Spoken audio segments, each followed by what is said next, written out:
Yes, welcome to Marvel Movie Talk. As always, I am Christian Blatt and very excited to be bringing you the show today where I am joined by author, artist, editor, storyteller extraordinaire, the great Al Milgrom. Al, thank you so much for being here today. Yeah, my pleasure, Christian. And I chatted you up at San Diego Comic-Con back in July, and I was very excited to find out that you were there because as I discussed with you, but I'll share for our audience, you drew the first superhero comic that I ever bought. So I had that signed by you there at Comic-Con, and that's Peter Parker's Spectacular Spider-Man number 89.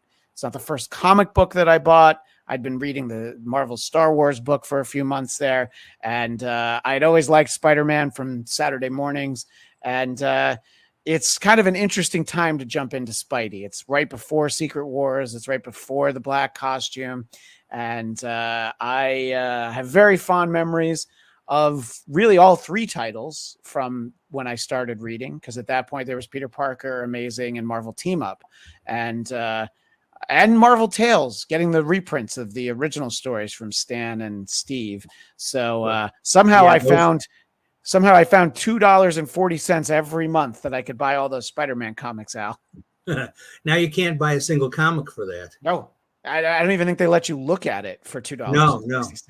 No, it'll mark down your rating on the CGC scale there. If you, this one has eyeball damage. Yeah, right, exactly. I think it's some kind of subgenre, I believe. Yeah, I think people look for that. So yeah, I told my eye doctor that, and he was sort of horrified. But yeah, So that's kind of an interesting stretch of time for what was then called Peter Parker, the Spectacular Spider-Man. You know, they shortened it not too long after that. There's a point where you're not only drawing, but you're also writing and drawing. And then at some point you're just writing it. Tell me a little bit about sort of how that comes about, that, you're like the old plate spinners on the Ed Sullivan Show. You're spinning all those plates at once on a single Spider-Man title. Yeah, well, I had been inking Ed Hannigan on the title, I believe, for a little while, including that first issue with Cloak and Dagger, which is somehow credited to Jim Mooney by mistake. But and then at some point, Ed decided to leave the title. I mean, he was doing very nice work. Ed never did a lot of continuity. He did a lot of covers and a lot of cover designs for other artists. But my memory isn't completely clear on this, because when I was working, I've told this to other people, I was a big comic fan as a kid, and I wanted to draw comics for a living. And once I got into the business and I started to get work, and then started to get a lot of work, the amount of reading I did was cut down to a minimum, because I was so busy trying to make deadlines with all the stuff I was, mostly inking and penciling early on. Writing is something that I never felt super comfortable doing. But all the good guys were doing it. Starlin was doing it, and Aiken was doing it, and Bernie Wrightson sometimes was doing it, and so on. And I felt like, well, I've got to be one of these auteur kind of guys also. And I gave it a shot, and I did. I thought this run on Spectacular was pretty good, but a lot of it was stuff that had been set up by Bill Mantlo. Right. But, what happened was Ed, for whatever reason, stopped penciling the book. And so the editor, I believe it was Danny Fingeroth, maybe, at the time, because Danny liked my stuff, go figure. And he asked if I'd like to take over the penciling chores, and I said sure. And then even though I'd sort of replaced Jim Mooney as the inker on Ed's stuff, it came full circle where I took over from Ed on the penciling, and then Jim Mooney came back as the inker on my stuff. And I always thought Jim was a really good, solid old pro. Sure. And he gave my stuff a nice professional polish, a nice finish on it. I was very lucky that way, in that I had Jim inking my stuff on Spider-Man. I had Joe Sinnott inking a lot of my stuff on the Avengers, and then later the West Coast Avengers. So these are two very, very excellent old-time professional guys, both of whom drew as well as inked, and they became, later in their careers here at Marvel, for instance, they became better known as inkers. But Jim drew stuff back in the 40s, from the very early 40s. I think he was working on a lot of well-known characters back in the day. Maybe for MLJ, I think. And of course, Joe was a very accomplished penciler. Did a lot of horror stuff for Stan all through the 50s in the pre-code stuff. And he also worked for, there was a publication called, what was it? It was sort of a kind of a religious Christian magazine, Treasure Chest it was called. Okay. And they had some very good cartoonists working for them, doing very, historical stuff or some very wholesome stuff. I think Tony DiPreto worked for them, and there were several others. I used to find them for a nickel at resale shops and stuff like that. So I liked the art, and I would buy those and so on. So yeah, so I was penciling it, and then Jim was inking it, and I was doing my own covers. In fact, I thought that my run on Spectacular, the covers I did for that title were consistently better than most of the other stuff I did. I mean, I always felt I was a pretty good cover artist. I liked having, the single image. I could come up with a good striking single image better than I could draw in, when I was doing the continuity panel pages, because I had, I could put everything I could into a single image. And I became fairly proficient at it, and Marvel must have liked them because they had me do a ton of covers. Although at some point when I was on staff editing, I was doing a lot of the covers for my own books that I was editing. And, so I was, it wasn't hard to get those assignments because the editor, right. You literally knew a guy. Yeah. You're like, I know somebody that can help me. Yeah, I could do now that, this is not one that I had you sign, but it zoomed way in for some reason. Yes. This Who I is always that? like Who is that fat guy? Oh, it's the Blob. That's the Blob. Yeah. I always love this one where both Black Cat and Spider-Man are both stuck in the Blob. And they're sinking right in there. Yeah. I think that it didn't always capture just how big he was when you would see the Blob. So that's why I always loved this cover. Now I realize the next time I see you at a con, I'm like, I'm going to need that one signed. But the frame, sort of the background for our visual audience, they can see. I chose your issue 100, which I did have you sign at San Diego Comic-Con. I always liked that because you incorporated the word number and also the 100 in there, actually sort of commemorating that it was, now it seems like every 25 counts as a big milestone, but I was very excited to be reading as it hit number 100 as a kid, Yeah. Well, yeah, I mean, both of the two that you've got displayed there, the, what was it? 99, the first one with the spot, I think. Yeah, I think so. Yeah. I wrote that one. I didn't draw the issue, but I did draw the cover first, because when I came up with the concept, Herb Trimpe, I believe, filled in pencil, because I was stretched way too thin. I was doing Kitty Wolverine, and I was doing the Avengers, and I was doing Spectacular. And I just, I was pretty prolific, but I was not that prolific. So at some point it was like sort of caught up to me, and I couldn't maintain all the different jobs I was supposed to.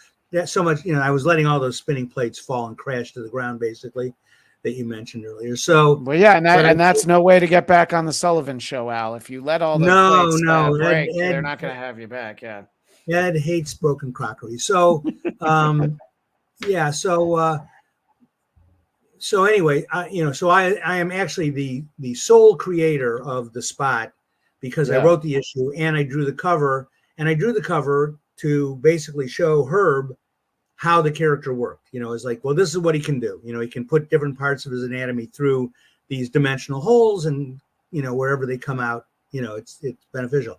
And I thought it was a very good graphic image of him, in the background, like gloating, and there he is grabbing Spidey's foot and kicking him in the side and punching him in the face, and making it basically impossible for Spidey to retaliate in any way or anticipate.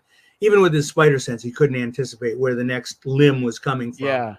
So yeah, I was about 7 or 8 years old when this book came out, and I loved the character Spot, or the Spot. Which one is he? Is he the Spot or just Spot? I don't even realize. I mean, either one. Yeah. So Spot sounds maybe more impressive. By the way, I don't know if I mentioned this last time. Let me interject for a second before you give me the rest of your childhood, childhood delights there. But the character's secret identity is Jonathan On. Right. And I've heard that mispronounced on the Marvel cartoon shows and stuff, where they call him Jonathan Own because it's spelled O-H-N. But it's in my head, and you'll see why in a second, it was Jonathan On. And the reason why he's Jonathan On is because he's Johnny on the spot. I love that. Yeah. Well, I like a good or bad pun, depending.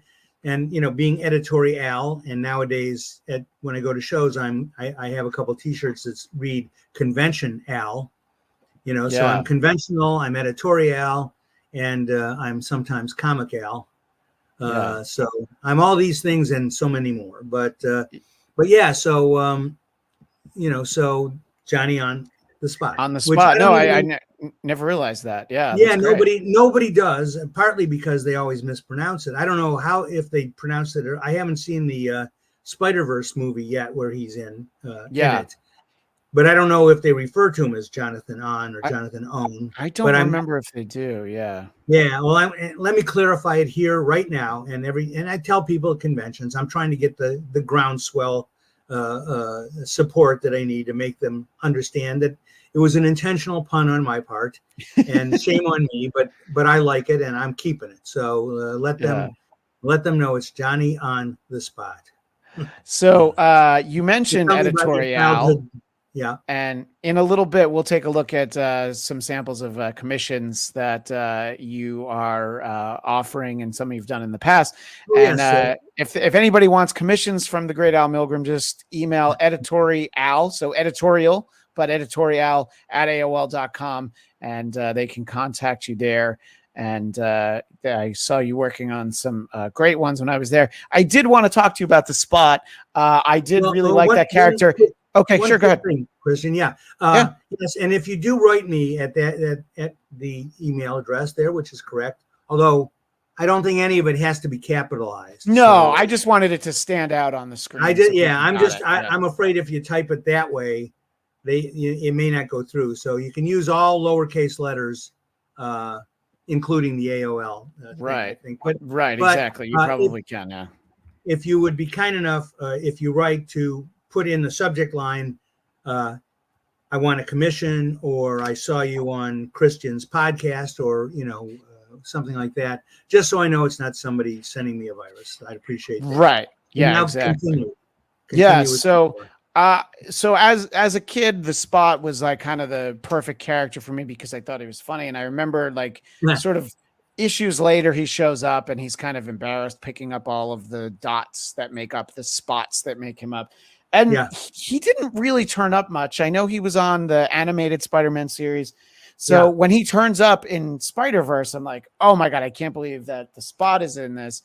And then he also turns out to be a major character in it. Right. Which I do hope you get to see it at some point. And I think, I assume it's available on the Disney Channel these days, although I don't know. Yeah. Because it's Sony. Yeah, it's Sony. I don't know. Whatever. Eventually I will see it. Yes. And apparently he's supposed to be in the next one as well. Yes, he will definitely be in the next that'll one. be nice. Yeah. So I believe it's according to a quick Google search, it's actually on Netflix right now. So that's where people can watch it. All right. Yeah. Good. I have Netflix. Sure. Yeah. So and it's kind of interesting. Now, you and I talked a little bit about this. I don't need to get too in the weeds. I just found it to be interesting. But as the sole creator for that character, obviously it comes around that they're using him, and you have a stake in that character being used on the screen. And I don't want to get, into any kind of numbers or anything, but Right. talk about how that works, sort of work from this point. It's like 40 years ago, and they're Yeah. like, okay, we're going to do the spot in a movie. And then somebody has to say, well, you're going to have to get in touch with Al Milgrom. How does No, they it didn't all have work? to get in touch with. No, that's not the case at all. Okay. Many years ago, Jim Shooter came up with something called a new character agreement, and the purpose of that was to see that future, creators would never be in the same boat as Siegel and Schuster, who created Superman, Sure. where they just got completely, they were very young. They signed over all the rights.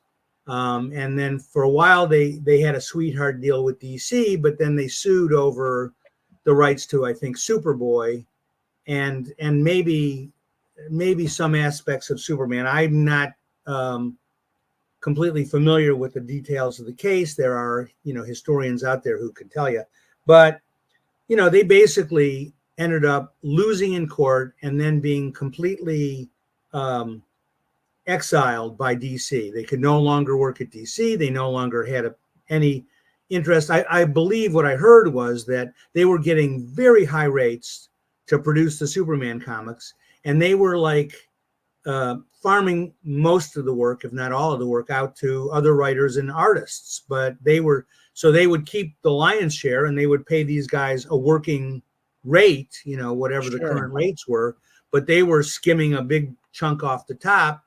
And then once they sued DC and DC won, DC said, well, that's done. You're through. And they were, when the Superman movie came out, the first one with Christopher Reeve in the, when was that? 78, I think. Yeah. They're planning this multi-million-dollar movie, and it's, they're trying to promote the hell out of it. And Neil Adams, God bless him, said, the guys who created the character are living in semi-poverty, Siegel was still doing some writing, but Schuster was, I think he worked for the post office, I believe. And so he was making a living, I guess, but not like what a multi-billion-dollar character would have brought him if he got a fair share of it. And his eyesight was quite poor, maybe to the point that he was legally blind, but with glasses he could do okay. So Neil started launching a counter PR campaign saying, hey, DC's doing and Warner Brothers doing this multi-million-dollar movie, and these guys are barely subsisting, and they were the sole creators. DC screwed these young talents and blah blah blah. And Jim Shooter did not want to see that happen to this generation of creators, so he came up with a new character agreement. Now, what happened was, my understanding is that at some point, Disney bought Marvel, and they just assumed they owned everything, lock, stock, and barrel. And then when they did that first Avengers movie, and they were greedily rubbing their hands together like Simon LeGree or whoever does that, and they said, we're making a lot of money on this. That was we bought Marvel for, I don't know, $3 or $4 billion, and we're going to make it back in a single movie. We are so smart. And somebody said, well, you're going to have to pay Starlin, a fair amount of money. And they said, what? Who is this Starlin you speak of? Yeah. And they said, yeah, well, he's got this new character agreement that Jim Shooter cursed us with. And, how do you, this is from their point of view. I think Jim, of course. Fine. So, and then the second Thor movie came out with the Dark Elf, which was something Walt Simonson had created. Same deal under the new character agreement. And so once again, Disney said, wait a minute, how do we not own everything? We thought we owned everything. And they said, no, they had these contracts. So then, I don't know. They ended up settling with Disney for monies I'm not aware of, but they both said they were well satisfied with the deal. And neither one of those guys, they're both my age or slightly older. So, you don't want to have to fight Disney in the courts for the next 20 years until you're in your 90s, if you make it that far, and you see nothing from it. Even if you win, you lose. Yeah. So they settled for whatever. I have no knowledge of it. I just know they did. And then somebody at Marvel, I won't specify who, but he started calling people and saying, hey, we have a new and better deal. Now, I signed a non-disclosure agreement, and I don't really remember the wording of it, and I don't want to say anything that's going to get Yeah, me no, I don't want you to legal. say anything that gets you in trouble. Yeah. Yeah. But I'm But always interested in this stuff. Yeah. basically, they wanted everybody to sign what they call there was a new character agreement. Now it was maybe a special character agreement, and it would supersede the old contract. And I won't go into detail about what that was, because again, I don't know what I'm allowed to say, if anything. But basically, it was presented to me as a better deal for me and all the freelancers, but it wasn't.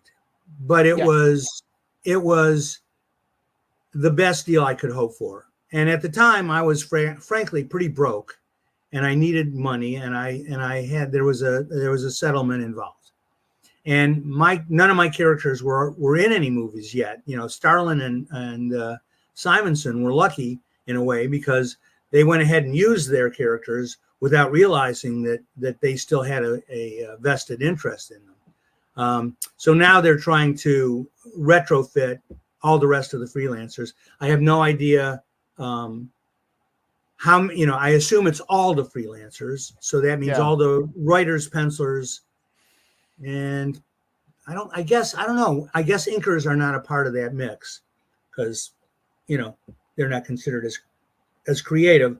So they're trying to retrofit it to better suit Disney, and which is their prerogative. But I will see some money from the spot, but nothing like what I would have gotten if I hadn't signed the new agreement that Disney presented us with.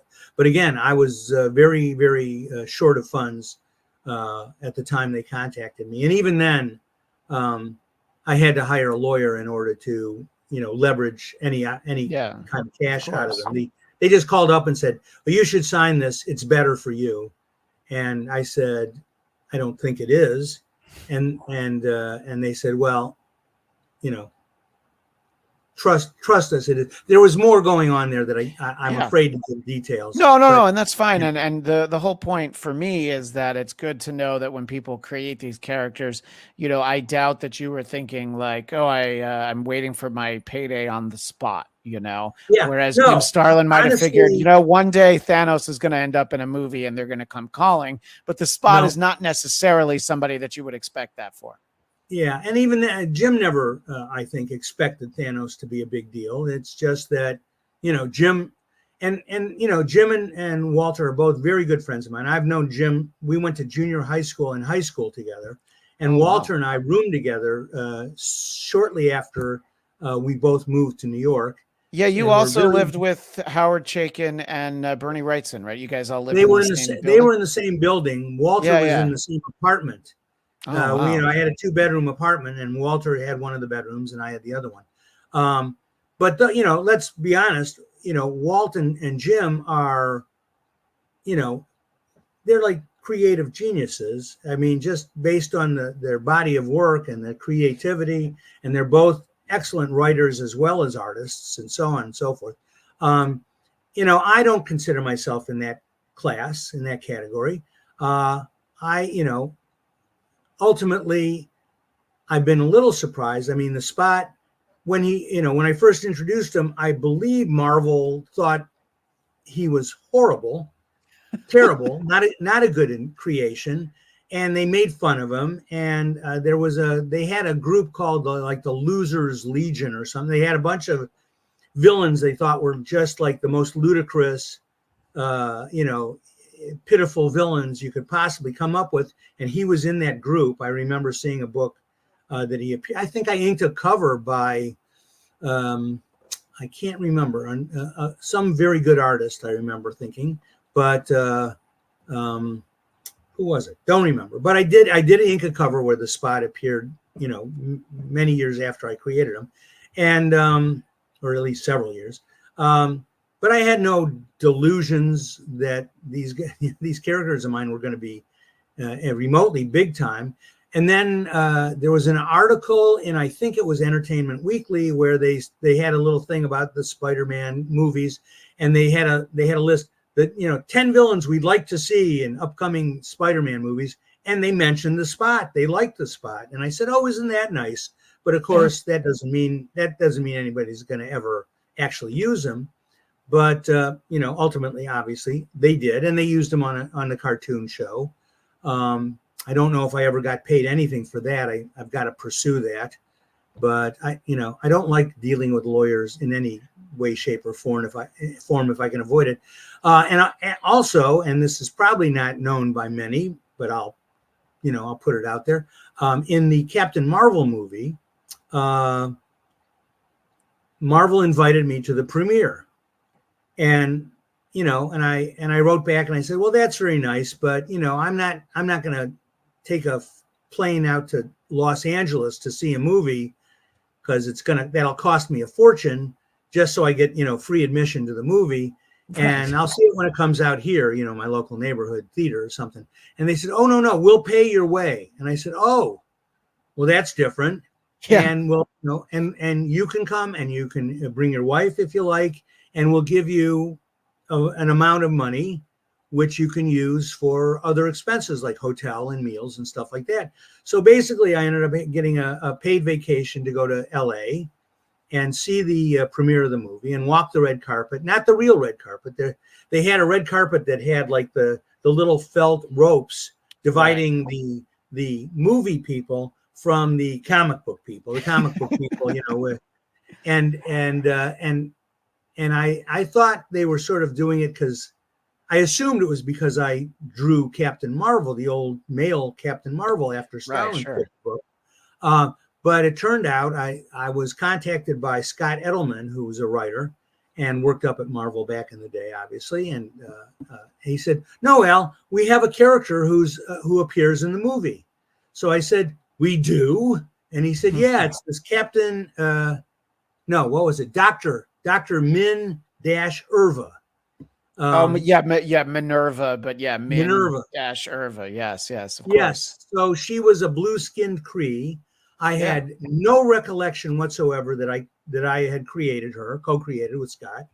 But yes, lo and behold, she was in the movie. She was played by Gemma Chang, who's a really beautiful young actress and I think model. I saw her on a British TV show, I believe, where she played an android. It was like androids were being used and abused by mankind.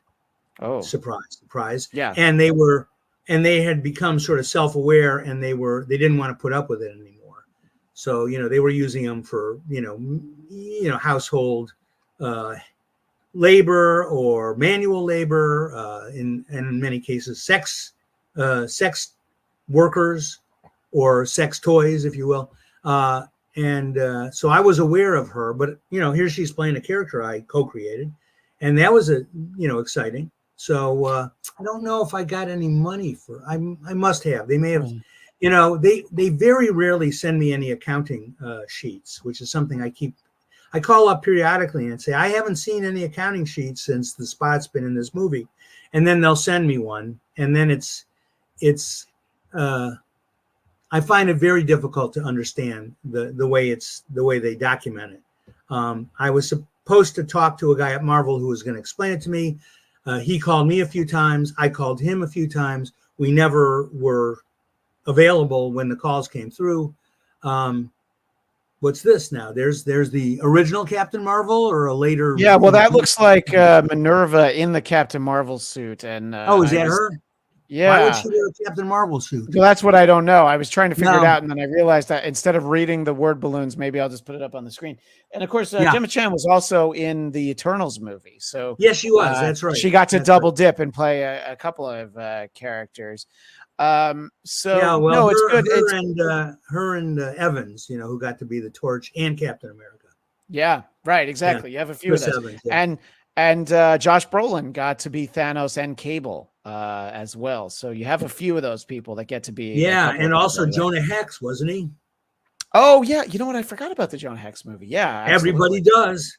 Yeah. Yeah. Yeah. There's always a few of those. So Talk about it. So what one he was double dipping and single dipping over at DC too. So. one thread that I wanted to pull on for a moment is you were talking about, how when you're working, your head's in your work. But if you're all in on writing and drawing a Spider-Man book, I mentioned that there are multiple other Spider-Man books. And I assume Yeah, it's the editor's job to make sure everything is like, no, you can't fight this guy because they're going to fight him and because he's in later this Web title. of Spider-Man in a couple months, whatever. Um, Yeah. is that basically how it worked though? Where you like, it all went through the editor and it was Danny Fingeroth at that point. He'd have to be like, okay, you're going to have to wait on this because it's too much like that. Or Spidey's going to go into space. We got to figure it all out. That sort of stuff. Yes, it was the editor's job to coordinate all that and and make sure that if Spidey's fighting Dr. Octopus in one or more of the Spider-Man books that he's not also over fighting the Avengers or Captain America at the same time. But even if that happened, and there were certainly instances, it was the blessing and the curse of Marvel was that the books had this, this continuity that was, pervaded the entire publishing empire that they had. And it was hard to keep track of everything going on at once or how far in advance the writer was plotting out a story and he wanted to use somebody at a certain time. And, oh, no, you can't. Oh, but I had this whole thing plotted out. And, they'd cry and moan and wear hair shirts or whatever people used to do in the olden days. And that's where all my hair went. They made shirts out of it. Shirt. So, so yes, that was the idea. And then once they started doing those company-wide crossovers like Secret Wars and DC, had their versions of the same things and so on. Sure, of course. Then it became a real nightmare because not only were you doing Secret Wars volumes 1 and 2, but since they wanted to do crossovers with all the other titles, and they would have to plot it out. Well, this month we'll do a crossover with these 3 titles, and next month we'll do a crossover with these 4 titles, and it became very convoluted and very hard to keep track of. And I don't remember who was responsible for making sure that everything went according to plan, and hopefully they came out in the correct chronological order.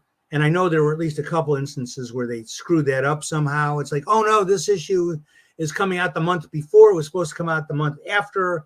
And, usually you do the easiest thing instead of having to redo parts or all of issues is you'd put a caption that's saying these events take place after the events in Secret Wars 6.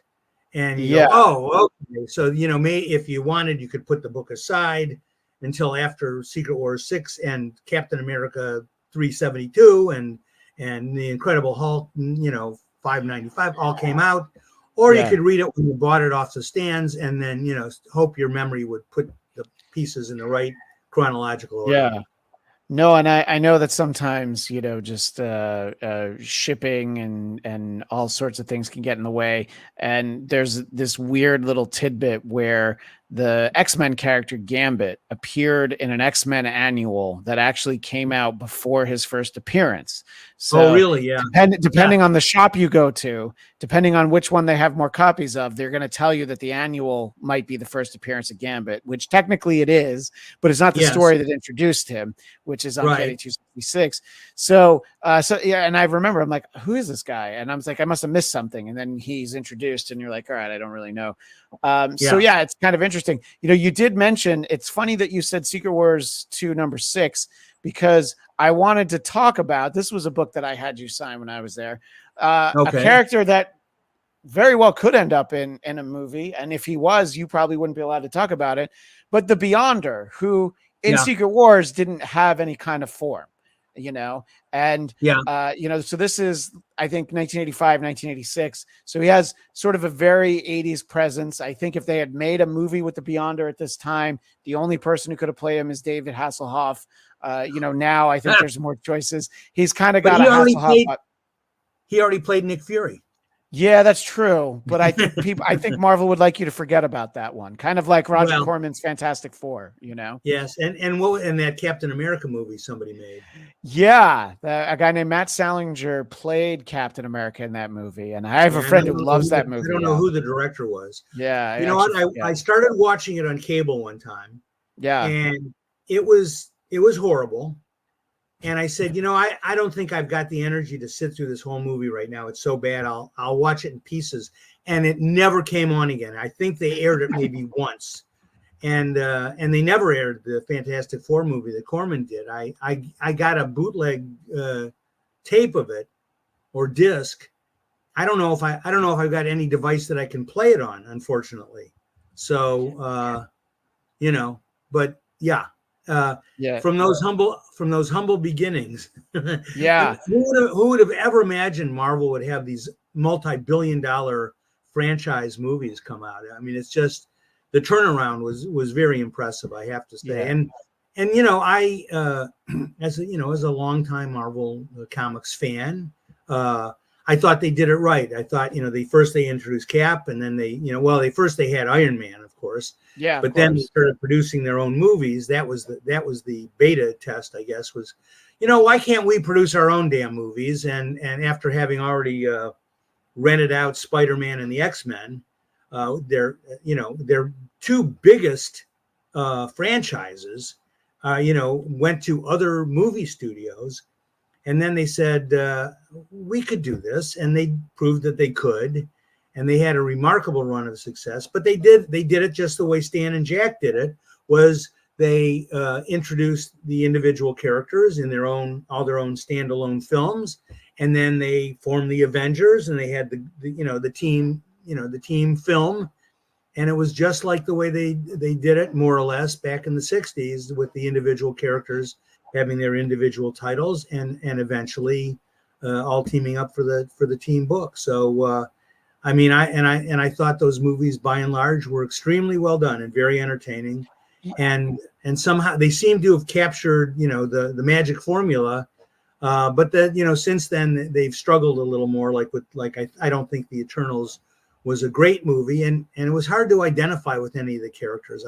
I thought, and a lot of people didn't like the second or even third Thor movie, although I think they did pretty well. And now I guess nobody liked the first two Fantastic Four movies, which were not Marvel's, I understand. But now I guess those are Fox. Yeah. I don't know. I thought the first one was not bad. I liked the first one, and I don't hate the Roger Corman one. I have a bootleg VHS, and earlier this year, Al, I interviewed the actor Joseph Culp, and he played Dr. Doom in that movie. So his father is Robert Culp, who people will no kidding. Yeah, sure. And and it was great to hear him talk about it, and how he was like, I'm going to be Dr. Doom, and how much he put into it, and his stories of sweating, wearing that suit around on sound stages in the Valley here in LA.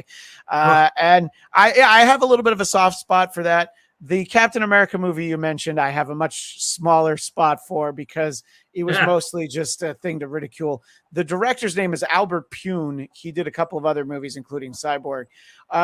And what I wanted to say about the Avengers, though, is they did it right in that we cared about those characters when they show up. Black Widow hadn't had her movie yet, and we were really getting to know Hawkeye in there.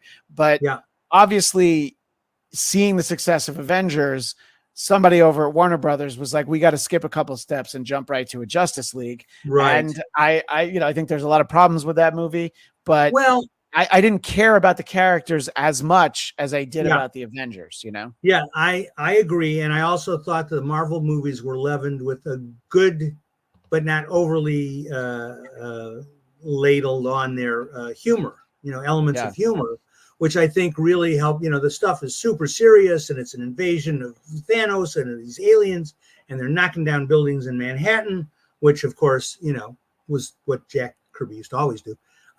Sometimes they'd have a sign, this building condemned. Oh, thank God, because if the Hulk knocked one of these alien ships through one of these buildings and it was full of people, there'd be a lot of casualties. So, but in the movie, of course, who knows how much collateral damage was done.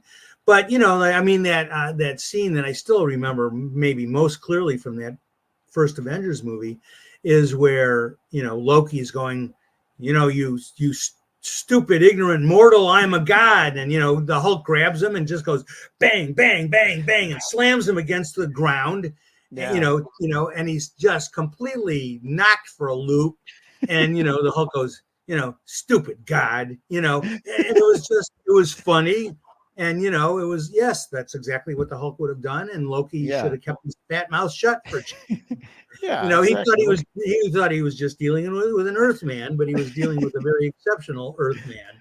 So that stuff's great, and and I thought the Avengers movies were good, and I thought the Civil War was good, and it's funny because in the old days they always had to cast some unknown guy as the superheroes because it's going to be an embarrassment. They're going to be wearing this stupid long underwear looking costume. Christopher Reeve, he was an unknown when he did the first Superman movie, became a respected actor, and very credible and certainly terrific in the role of Superman.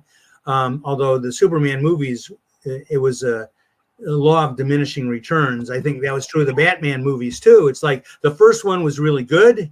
I could nitpick some of it, sure, but in the first Batman movie was really good. Michael Keaton, a terrific actor, sold it. And here he's a guy who is well respected as an actor, and now he's somehow inextricably drawn into this world where he's the Vulture and he's the Birdman or whatever that movie was. Birdman. Exactly. And of course now he's back to doing Beetlejuice. And nobody ever said, "Oh, Michael Keaton, he sucks because he did all these stupid roles." They go, "Man, he's versatile," because he's a really good actor, and he looked good as Batman, and he delivered it. He didn't treat it as tongue in cheek.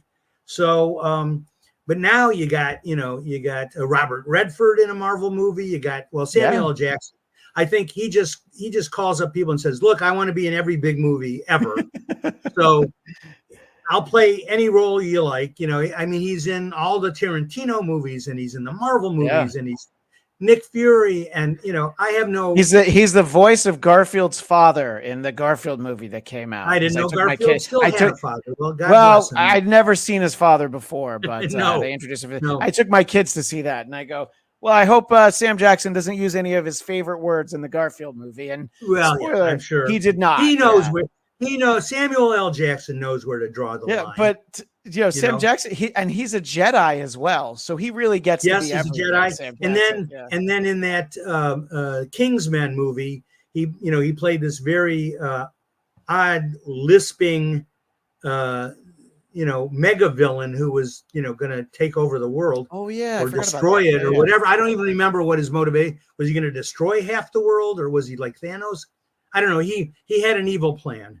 But he's in all kinds. Very good actor. He's in all kinds of movies, and playing all kinds of roles. But I swear he's been in he goes. I think this is going to be like a huge movie. I want to be in it. I think he's probably. I don't know what movie in the list of the top 20 or 30 money grossers of all time. How many of them he's been in, but I got to figure it's. I haven't seen the list in a while, but because he's in multiple Star Wars movies and multiple Marvel movies, he absolutely is in that. I don't think Snakes on a Plane made it onto that list, Al, but some of the other ones I think did. But in terms of the, they originally. Go I don't ahead. know if you know this. Originally, they wanted to call that Snipes on a plane, and it was going to star Wesley Snipes. No, that's not I would true. have gone to see that. I made that up. But in terms of caliber of actor, William Hurt passed away, so Thunderbolt Ross is going to be taken over by Harrison Ford. And he's Oh, going to get, really? Yeah. yeah, and They so couldn't there's get- they trailers out couldn't- for it.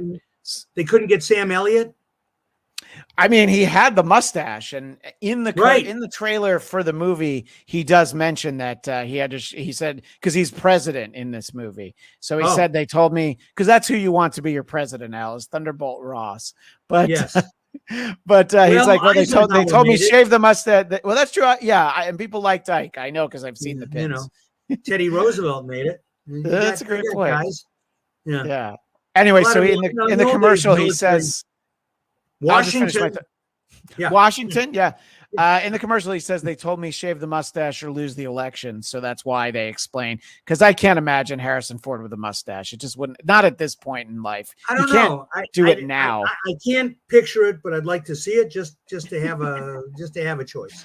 But right. whatever, Maybe. Look at it. It makes him. Yeah. And along with Samuel Jackson, Harrison Ford, with all the Indiana Jones movies and all the Star Wars movies, he's got to be well entrenched in that list of the top grossing movies of all time too. Right. Well, good exactly. for him. God bless him. I'm glad. No, it's great. Yeah, it's good when there's no reason to not celebrate other people's success unless you know them and have a reason to dislike them. But if you don't, then you can celebrate success.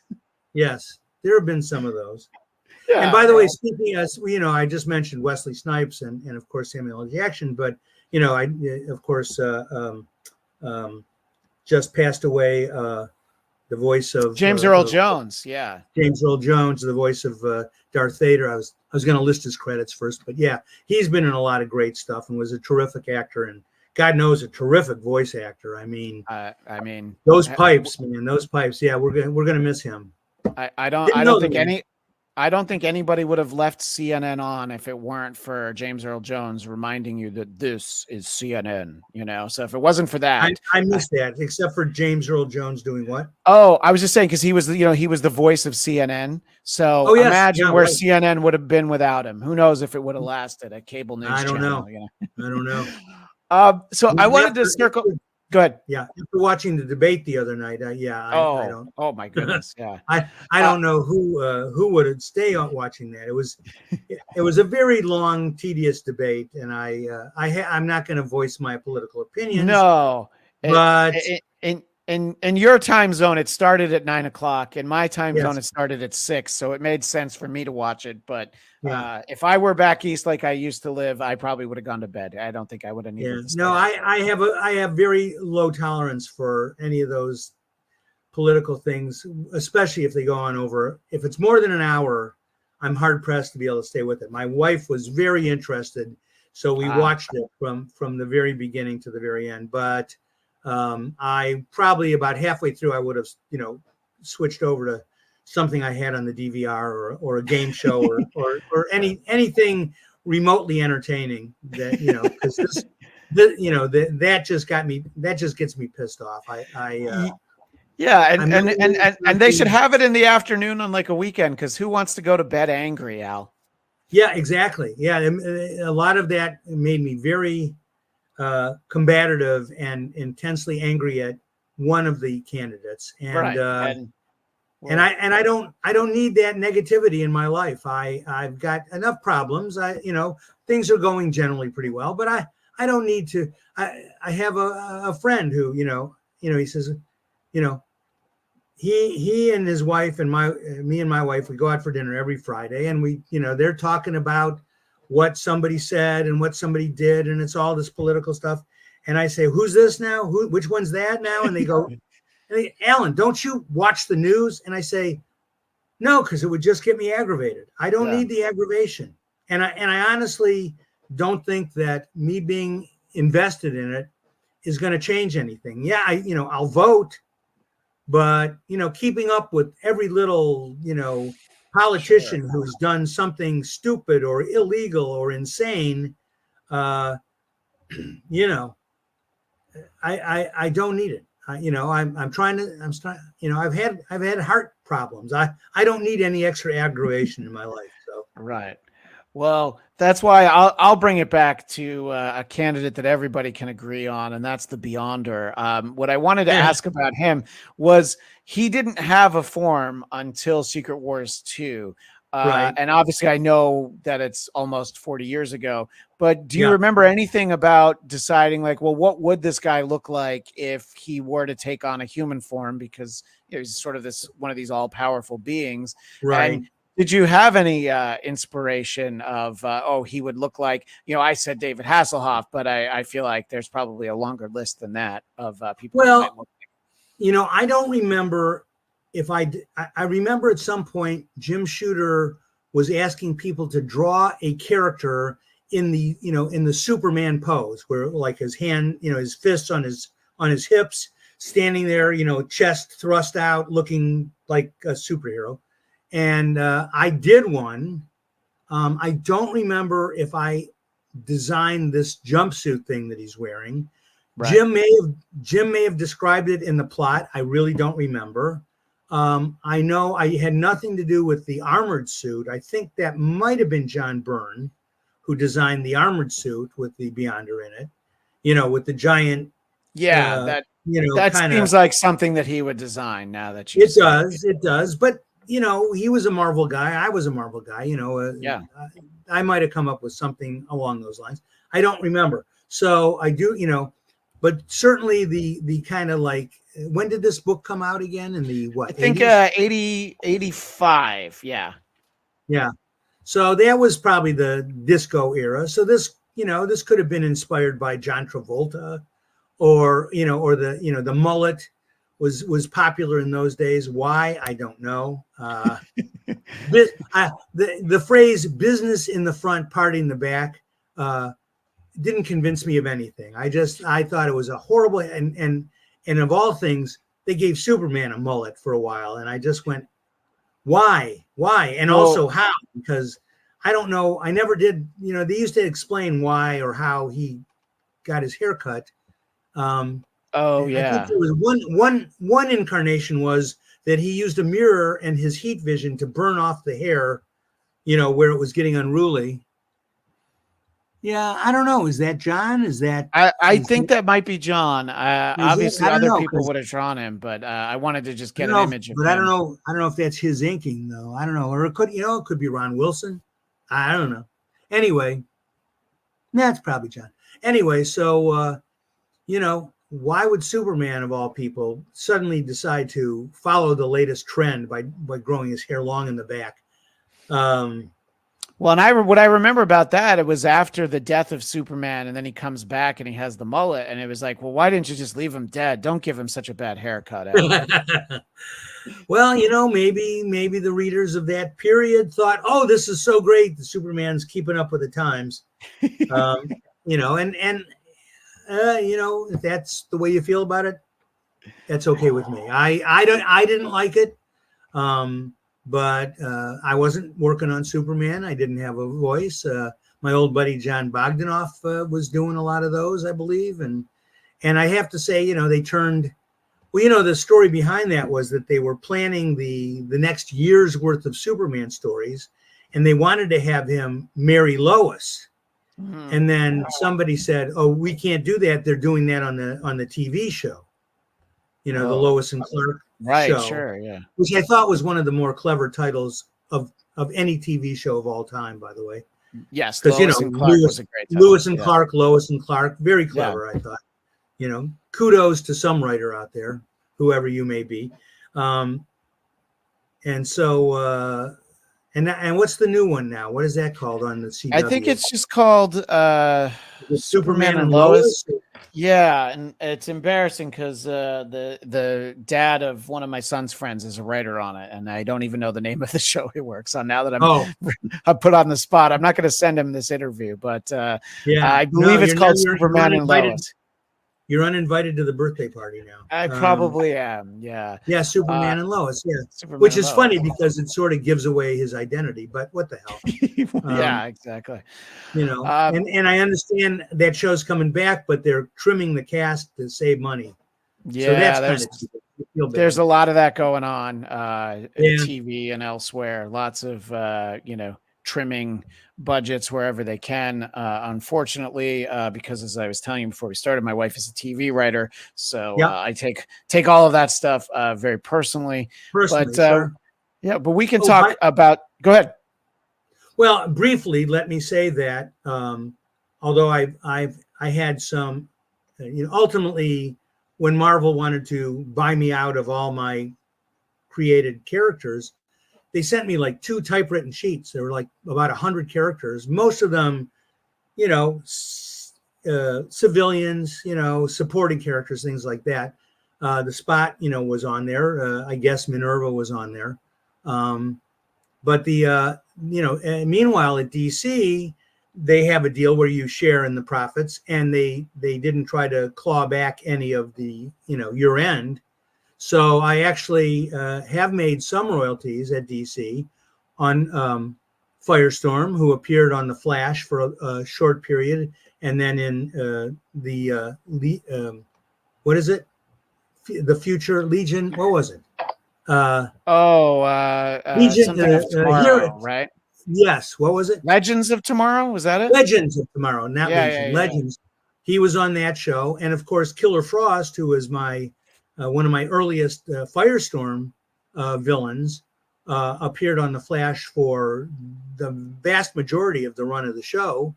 So that's nice. They keep sending me checks, and she's on some superhero girls cartoon show. I don't know if you're familiar. Yeah, no, my daughter has some books of some of those characters, like Black Yeah, well, Canary's in there, and Supergirl, and yeah, of course Wonder Woman. I think it's Wonder Woman, not the younger version, But no, yeah, yeah, I it's don't know. They're all right, they're all at a boarding school together or some weird thing right. like that. So Killer Frost is in that, except they just call her Frost, I guess, because she's more of a good guy now than a bad guy. Yeah, And Ronnie Raymond and Professor Stein, until Victor Garber decided he didn't want to do it anymore. I need to write him a very angry letter because I was making my little piddly money on it, and he couldn't be bothered. So, and he's a very good actor, and it was nice he's to have him great. play, Yeah, yeah. and so on. So, and what else? Oh, and for one episode of The Flash, they used Multiplex, the multiple man who could split into multiple, bodies of himself, and he was a villain against Firestorm, and I think he was fission and Firestorm was fusion, or vice Right. versa. I'm not a good scientific guy, but and again. I think I don't know if they may have killed him off on the Flash right away, but he was only in one episode. So, you're right in that you never know what character there is going to either catch on or be brought back later by somebody more creative than you are to make something of a character that was everybody thought was just a joke, like Spot. So Yeah. Right, exactly. And yeah, it's you can't always predict, what it's going to be, it's no, you can't ever predict, really, is the bottom yeah. line. Although I don't see them doing a lot with the Brother Power the Geek. There's an Now, see obscure that reference. I don't, as I say, I don't even know that character, but he has a great Oh, you name. don't? One of my favorite character names, and I think they gave him something else as his name, but Paste Pot Pete. And I loved Yes. that was his name at one point, but I think he got a Yeah, little bit of a cooler name at some point. I just thought that was yeah. Well, he was the fun. Trapster, right? He became the Trapster. Yes, that's exactly. I was thinking Taskmaster, and I know that's wrong. That's a different guy. He was the Trapster, and he was part of the Frightful Four.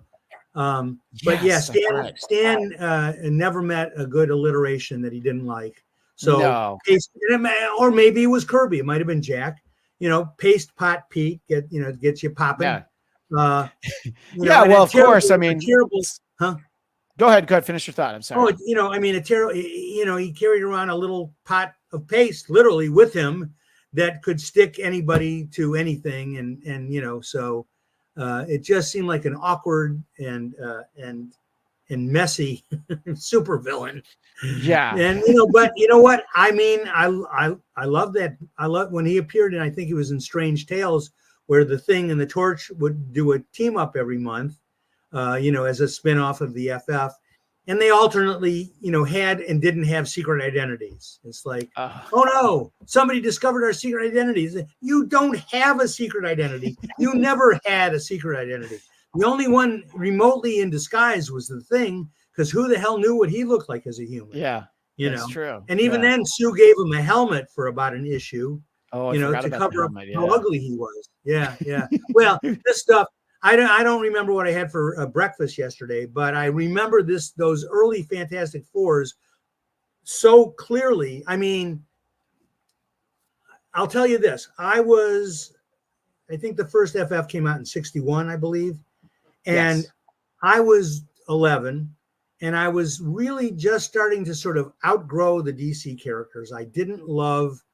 I was getting tired of Superman. I was getting tired of Batman. I never read Wonder Woman because I figured that was for girls. That's fair. Yeah, maybe. When you're an 11-year-old, especially in Yeah, 1961, I can see like, well, why would I read yeah. Wonder Woman? No, you I'm wouldn't. sure at some point you read plenty of Wonder Woman and realized, it's a great character, it's great stories. But as an Yes. 11-year-old, you can't be judged. Well, I don't know if I thought the stories even were great, although it's probably a lot of Robert Kanigher, who's a very good writer. But the Andrew and Esposito artwork was terrific. It was, Yeah. and both of them ended up coming over to Marvel, as many of the better artists did. But I was starting to lose interest, and a friend of mine who lived around the block from me one day, and he was into comics also. When we were both into cars and model cars. It was Detroit. It had to be. But he gave me the first issue of the Fantastic Four, and he said, "You want to see the worst comic book you've ever seen in your life?" And I said, "I don't know. Do I?" And he said, "Yeah, yeah." He said, "You should check it out." And he literally gave me the issue. That's how I got my Fantastic Four #1, and I read it, and you know what? I thought it was terrible. I thought, interesting. Yeah, well, I had been brainwashed by the DC version of superheroes. They were all, in those days, Batman wasn't dark and mysterious. They were all very lily white and upstanding Boy Scout types, and whatever. And like I said, I'd started to become disenchanted with them. But here's this book where they shoot a flare up into the into the sky, and the Thing is in a store somewhere, and he sees the flare gun, the four in the sky, and he says, "Oh, I gotta go, see the boss." And he crashes through a doorway, just tears out the whole doorway of this store he's in. I think he was shopping for clothes or something. And meanwhile, down the block, Sue was shopping for clothes also. And the next thing you know, she's running down the street and she turns invisible, but it doesn't affect her clothes. So it's this like suit of clothes, dashing down the street and probably, bumping people. Oh, and the Thing gets out on the street and he tears up a manhole cover and disappears in the sewers so that he can get to the Baxter building without causing more damage or havoc. But in the meantime, he's destroyed the street. He's destroyed a building. And the Torch sees the flare and he's flying to the Baxter building. And they scramble a bunch of Air Force jets to deal with this unknown threat. And they get too close and they melt. And so the pilots, hit the eject button, and the next thing you know, they're in parachutes. Lucky thing those didn't burn before they deployed, because they would have died. And so I'm going like, these are the heroes, and they're destroying all this public property and doing all these terrible things. I was just morally outraged at the whole thing. And then they didn't have costumes, and they get there, and the threat is this mole man, who's this gnomish looking guy with a giant nose, and his army of underground monsters, which just looked like they were, it was an issue of Tales to Astonish, but they gave it a whole issue instead of a 10-page story or something. And I just thought it was awful. And Marvel in those days had the worst distribution. They depended on DC. DC's distributing arm distributed Marvel Comics. You knew this. I didn't remember that, but I do feel like I read that at some point, and it is very surprising to learn that when Yeah. you see or hear it. And that wasn't the image I wanted. That's for later. No, hey, that was Uh, Kitty Wolverine. Yeah. yeah, we'll talk about that in a moment. Yeah. But I thought I had the first FF cover, but Oh, I'll get to it. Anyway, yeah. sorry. So yeah, DC Everybody would does. do their distribution, right? So Yes. right. And I don't know why they were, I don't know, maybe they were afraid of antitrust, legislation, or Oh because man. there were other, Dell was still going strong, Archie was still going strong. So I don't know why, out of the goodness of their heart, or maybe it was just a way to make a few extra bucks on the side, that Independent News, DC's production distribution arm, allowed Marvel to distribute their books through Independent News. And but there's FF #1, and Yeah. even here it looks like Tales to Astonish or Journey into Mystery, where there's a giant monster. In this case, I don't know if the Torch is a monster. I don't know. The Thing is a smaller monster. Mr. Fantastic is using his incredible powers to stretch out of some ropes. I mean, there had to be a more interesting thing to do with Mr. Fantastic on that one. But it was early days. They didn't know how best. I mean, let's face it, Jack Kirby is, one of the greatest, if not the single greatest cover artist in comics of all time. He knew how to put together a cover, and it's sort of intriguing, but again, no costumes, no hint that it's a superhero book. No. So I did not like the first issue of the comic. And the artwork did not particularly appeal to me. And the next issue I never saw #2, but I got #3. It was on the newsstands, and all of a sudden they did have costumes, and they had their, a Fantastic car, which looked like, as everybody pointed out, a flying bathtub, and they had a sort of a super villain. He turned out to be a hypnotist. So all the stuff that he was, and again, he's creating giant monsters rampaging through the city. And, I don't remember what other illusions, but it was not real, but it looked real. And he was, people were terrified out of their minds, and the FF managed to, I think they closed their eyes and they charged through everything and could attack him. But I thought, well, thank you very much. Look how fast you are on the draw there. I try. Yeah. And here again,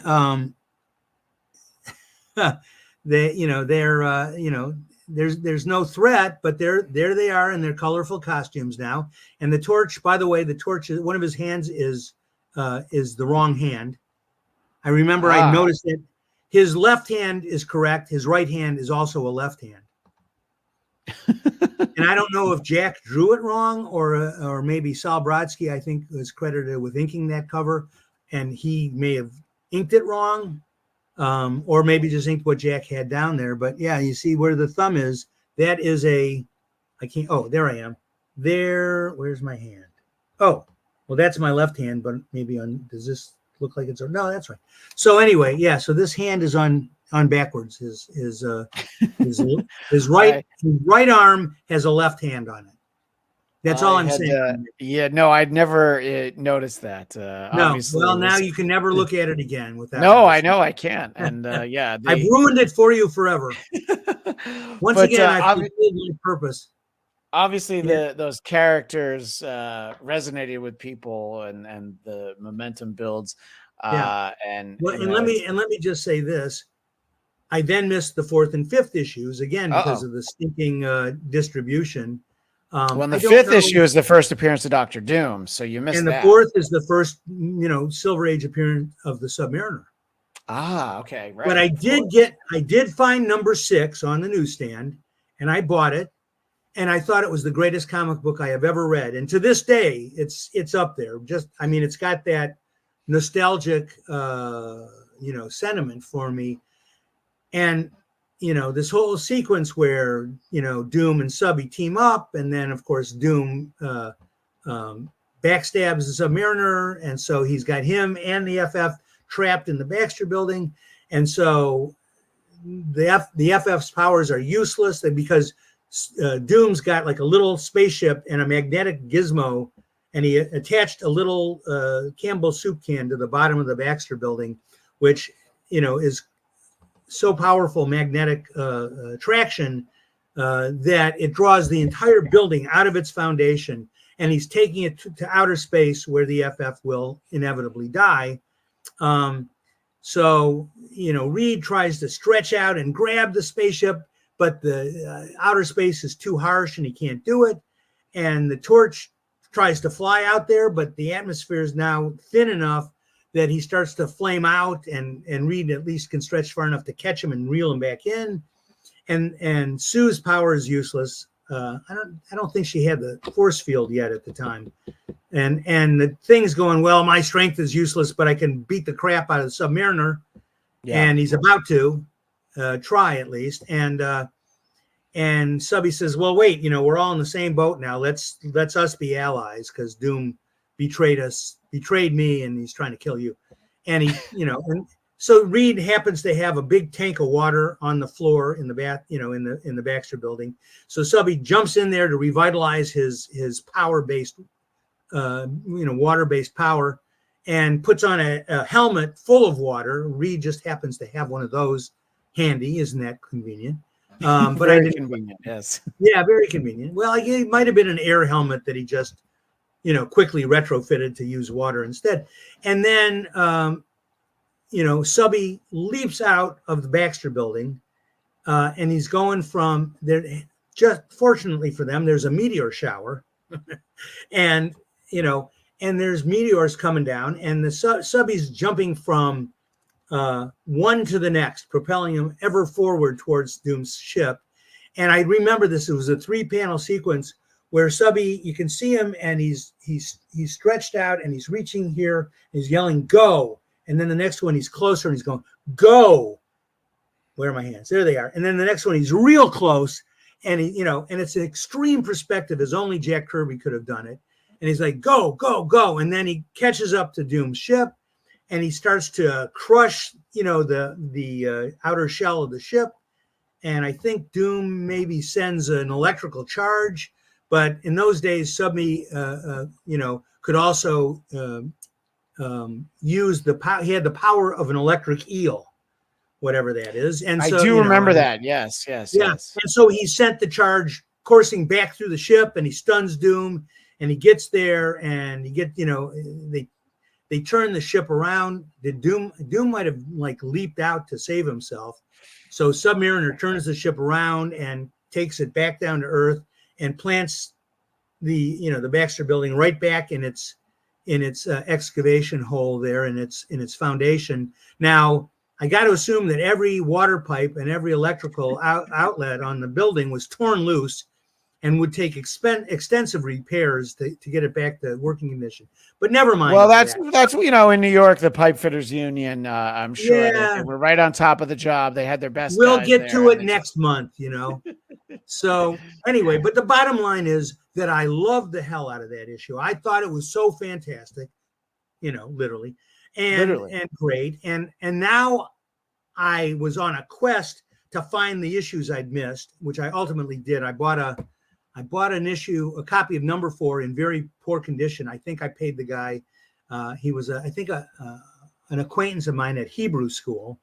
So he wanted 75 cents. And I said, what is it? A dime, 12 cents was the cover price at the time. But 75 cents seemed like all the money in the world. I could have bought 7 other comic books for that price, but I had to have it, and I got it. And then I found the 5th issue with Dr. Doom. First appearance. Also, by the way, inked the first time, I think Joe Sinnott inked Kirby, maybe. Unless they did some monster comics together. I'm not sure that they did. And suddenly it looked, that much better. Pièce de resistance. Everything, needs to, I'm sorry. A lot of things need to find their footing. A lot of people will talk about, a TV show like, oh, hey, start with season 2, because if you really like it, maybe you go back. And sometimes it's like, oh, yeah. The first 2 movies and the 4th and 6th movie, a lot of times you got to pick and choose where it is. But sure. I thought was interesting that you started talking about, this book that meant so much to you, because one of the things I wanted to talk to you about is something that I often refer to as my favorite miniseries. I love the Kitty Pryde and Wolverine series, which that you're responsible for the artwork. And Yes, I am. Yes. had you worked with Chris Claremont much before this? I don't think so. Yeah, Except possibly as an editor. I don't remember what he may have written for me. I know he did some stuff for me for Marvel Fanfare, and I don't remember if that was before or after this. But no, I'll tell you what happened was I was at the Marvel offices. Was I still on staff at the time? What year did this come out? Any I idea? believe it's also 85, which is also 85. actually it's So 84. It's 84. Yeah, 84.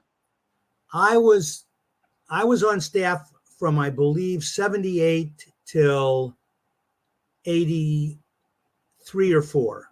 So it was right around the same time. But I was bitching and moaning because I never got to do any X-Men stuff.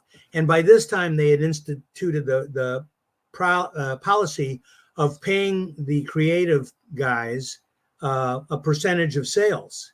So, I mean, DC called it royalties. Marvel, for, I guess, specious legal reasons, called it incentives.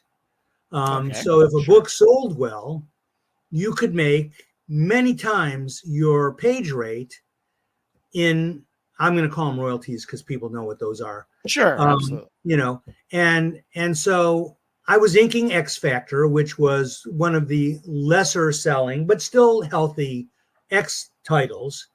And I said, I'm a good loyal Marvel guy, and I never get wham wham wham. I was crying. I never get to do any of the X characters. I would like to make the royalties. And I don't know if I was complaining to Shooter or just in general, but he says, well, why don't you go talk to Wheezy? She was editing some of the X stuff at the time. So I went and talked. Wheezy's a good friend of mine, so maybe there was some nepotism involved, or she might have just been being, Wheezy is one of the nicest people, in comics and the world. I would say it's a fair assessment, and super talented and cute as a button. So, and of course, married to my good buddy Walt Simonson, who's all of those things also, let me say. But he draws better than she does. So I think that's anyway, fair. I think so she'd admit that. yeah, I don't think he'd object. So anyway, or even she would object. Although I believe Wheezy draws some. She used to go to Oh, life run classes with a bunch of us. Yeah, I think so. So she said, yeah, let me ask Chris. She said, hey Chris, Al Milgram's being a whiny little bitch, and anyway we could get him some kind of an X-Men miniseries to draw or something. And Chris, God bless him, didn't say, oh, come on, I'm used to working with much better people than Al. Can't we get, And he said, yeah, sure, I can work with Al. And came up with this miniseries. It was supposed to be 4 issues. And as he started writing it, he said, I'm going to need a couple more issues. So they stretched it out to 6 issues. And, I had visions of dollar signs dancing in my head. So I said, I'm going to pencil and ink this miniseries. Nice. Yeah. Well, I figured that way I'd be double dipping on the royalties. And I did those things. I penciled it, I inked it. And we started out with a reasonable amount of lead time. And then between Chris and myself, we gradually lost all our lead time. And I actually had to take a hiatus. At the time, I was drawing the Avengers and Peter Parker. And as you pointed out, writing Peter Parker. And I gave up the art chores on Peter Parker as the deadlines here got tighter and tighter. I kept writing it, and Avengers, I took a leave of absence from the Avengers, but I sat down and I did the whole art job on Kitty Wolverine, and I was very happy with it. I'm not generally that happy with my own stuff, but I think my covers are absolutely the best thing that I do, and I try to do very good, very eye-catching covers. And, especially when I ink my own, again, to have just a single image to do, I can kind of, raise my own bar a little bit and do the best possible job. I don't think, my panel pages, I think they're solid. I think the storytelling is generally good. But I think the covers, the images are much stronger, and the little bit of extra time I can take to do those single images make them better. By the way, if you don't mind, go back to the previous one. Yeah, You're sure. running. You're doing the whole run. Yeah, go back to number one for a second. Oh, number one. Yeah, absolutely. Let me do that. So thank you. That's number three that our visual audience is getting to see. But yeah, I will be happy to go back to number one. One of my favorite images is Kitty walking from the suburbs in Illinois directly to the streets of Tokyo. Right. Yeah. Good. Thank you. Let me. Is there any way to take my image off for a minute? Yeah, absolutely. I can do that. Okay. Well, now let me point out something I learned from Jim Shooter. I believe I learned a lot from Jim. I found out that on the direct sales copies, if the area behind that ugly UPC box, the universal pricing code box with all the parallel lines, if that area was either black or white in the finished cover, the colored cover, you could eliminate it from the direct sales copies. And if you notice on this issue, yes, it would have been right, it would have been right behind Kitty's boot. Exactly. Yeah. Okay. Now, if you'll cue up number two. And I will. No, we're back. Yeah, but don't worry. Number two is going to come. You're going to see, I think you're going to see number three for a second, but then I'll go right back to number two. You can leave number three for a second. See, number three, I had the UPC box was horizontal instead of vertical. But once again, all black. Here we have all white. Yeah. And look how much nicer those covers look without those hideous UPC boxes, right? Yeah, no, they're much better. And some artists started drawing little pictures in there in like the little where the UPC box was.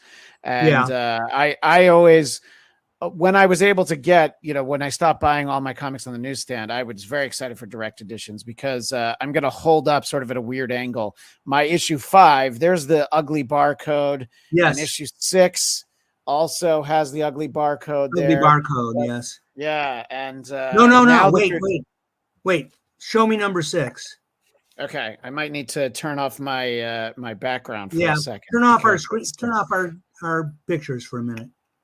Okay. Yeah, let me get number 6 out this way. Get number 6. Yeah. All right. Let me. I'm belaboring a point here. No, it's okay. I think I know where you're going, and I'm enjoying this belaboring. I'm going to Baltimore this month is where I'm going, but I'm going to that show. Let's see, where is that? Technical difficulties. This is number 6, I believe. Yeah. Okay. Yes. Yeah. Well, oddly enough, I don't know what that is with that black thing, but on at least some of the direct sales copies, because I've seen them, the lower part of Ogun's leg is all in black. And so we eliminated that. There is a copy of that. It may be on the Grand Comics database if you have access. You know what that is? So the image that we're looking at is from Marvel.com. And what they probably did is that they took the UPC cover and just blacked it out. So it's probably not the direct image that the way that we're talking about. Okay. Yeah. Or maybe that just as a matter of course, they would put that black, rectangle there. So this one I actually managed to get it eliminated from 4 of the 6. So if you'll go back to number 5, was that the orange one? I believe that is. Yeah, that's the one where I think we've got Wolverine's Well, let me, claws. see number 6. By the way, number 6. See, it's green at the top, and then I had the colorist faded out to white towards the bottom for the express purpose of getting rid of the UPC box. And that was true of the one you showed previously, number 5. I guess. Yeah. No, it's number 4 and 5. I think number 5 was the orange one, and I wanted to do the same thing with that one, where the orange would fade to white at the bottom, and and number 4 I designed to eliminate it. Have you got number 4 handy? Yeah, I was getting crowded out by too many windows. So I had to try and close some windows, Al, while I was, we were talking about the plate spinners earlier. So Can't number you just pull the 4, drapes? yeah. So that's number 5, which isn't what you asked for, There. but Right.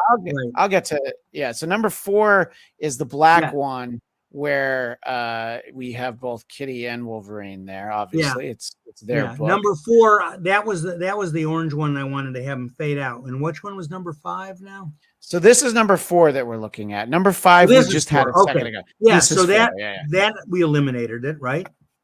Yeah, I believe you're correct. I'm gonna. Yeah. Yep, so it was just 5. It was just 5 and 6 where they screwed me over.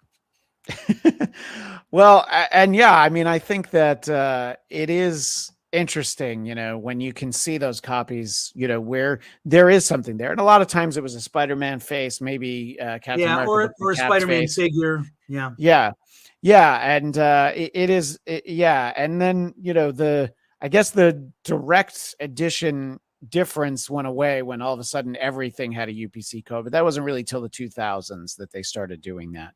So I don't know, because the deal was that they did special editions for the direct market because they didn't need the UPC box. Maybe now they do. I don't know, but in those days they didn't think it was necessary for direct sales copies. And by the way, again, once I realized that you could eliminate that hideous piece of cover, what's it called, cover trade dress, right? I designed a lot of my covers to eliminate it. Go, if you can show the Spot cover behind you there a little better. Yeah, I can find Spot. He's around here somewhere. It's like Where's Waldo? Now it's Find Spot. I know. I have so many covers. Spot. I have so many covers in open, but I gotta find Spot again, Al. Maybe we should contact Spotify. That if anybody can help us find that, it would have to be Spotify. Help us identify the Spot in this picture, Spotify. Well, that cover and the cover to number 100, I believe I designed both of those to eliminate it. And I also believe that they did not do so. And what I would do is I would say, remove UPC box from direct sales copies, and I'd attach a note to the cover. And I don't think it was malicious. I think they just kept forgetting. But there's a big black spot at the lower left-hand corner of see that? You notice that box fits right inside that circle. So it could have been black then. You went to all the work to make sure that black dot was there, and they're like, here's the Spidey face. So what has it been? 30 years now, and it still just rubs me raw. I can't. I made it's not like it was a huge amount of work on my part to do it, but I said I want to make these covers look as good as I can. I'm considered a decent cover artist. So let's try to make them look really, and so now it looks like you got Spider-Man's friggin' head coming through one of the spots. And if you got the cover to 100, I think that's the same deal. I believe the black costume covers the area where the UPC box goes. Yeah, I have that here on the desk, but I want to also don't worry. What? Screen so that you viewers and our audience take our word for it. And I did it for Avengers covers, and I did it. I tried to do all the Kitty Wolverine covers. Yeah, see that? Oh man! Oh, did they get rid of it? Well, no, because you know what? Again, this is the Marvel Unlimited version, because my version of it has it right here, and again, it's disappearing because of my. Oh yeah, no, I see it now. Yeah, it's got the black costume face. So I did it, for some Avengers covers. Oh, and the other thing about the Kitty Pryde Wolverine covers, and again, I'm sorry, I'm getting there's some light coming through my blind. I see the light. Yeah. It looks like, tear here. Right down the middle. It'll look like an episode of Walking Dead or something. But all those Kitty Wolverine covers, I wanted to give them a distinctive look. And so each one of them is divided right down the middle by something. In the first one, it's the line dividing, suburban America with downtown Tokyo. And by the way, I kick myself every week because in this one, it's, Wolvie's middle claw. Yeah. Okay. In one of them, Wolverine's holding a wooden staff, and he's standing right behind Kitty, and the staff divides the cover. One of them, it's Hogan is slashing his sword down, and the speed line divides the cover. Each one, all 6 of them, are divided down the middle by some element or other. Yeah, and I always loved these books, and I love that series, and I'm sort of seeing them in a new way for the first time now. Yeah, you never noticed that line down the center, did you? No, I didn't. I mean, I remember the first issue was like that, but I didn't necessarily think about that throughout all of them. It may have been a little too subtle. But it's great. I love stuff like this. One of the things I wanted to ask, though, was obviously working with Chris Claremont. Obviously, the dialogue can be very heavy in his books. Did you have to draw any differently to accommodate the sheer number of word balloons? I know he always preferred to work with Tom Orzechowski, I believe is how you say his name, who seemed to be able to write in the. Or okay, I was halfway there. He seemed to be able to write in what needed to be the Claremont font, which was like as small as possible. Yes, that was one of his areas of expertise, Tom. He could, and Tom, another fellow Detroit guy, by the way, he could do very tiny and yet still legible hand lettering. And Chris could be I think verbose might be the right word. I think that's fair. And I like, look, I think Chris is a terrific writer. He can be a little long-winded because most writers tend to fall in love with their prose. I'm not one of the pros he fell in love with, but you know what I'm saying. I know what you're saying. Yes. Yeah, you know what I'm saying. But God bless him. He was a superstar, well established by then. And I always felt like I was, more of a journeyman kind of a guy. And I thought that he was a very good sport and friend to be willing to, do a miniseries with lowly old me. He'd been doing Wolverine with Frank Miller. Sure. He was doing Weapon X with Barry Smith. I think he wrote that, right? Didn't Chris write? That's a good question. I don't know if he did that. I'm pretty sure. I thought he did. But he was working with the top guy, X-Men. He was doing with, an assortment of, Paul Smith and John Romita Jr. and all these fabulous pencilers. To this day, I've heard him say, "Oh, my favorite miniseries ever was the Kitty Wolverine," and that had nothing to do with me. I think he really liked the story he wrote, as did I. And I think he liked the subject of Kitty having this, sort of coming of age thing, but also the two influences on her struggling for her very soul. And it was heady Chris Claremont kind of stuff. And, he loves female characters. He's often been heard to say, is there any reason why this character can't be a woman? When they're coming up with a new character. And so, he wrote the hell out of it. And I did my damnedest to be worthy. And I think I do think I'm my own best inker. That doesn't mean other inkers don't do a terrific job on me. But as my old mentor, Murphy Anderson, used to say, when you ink your own stuff, you're getting the purest version of you. If I ink it, he used to, and it's true. Of course it's true.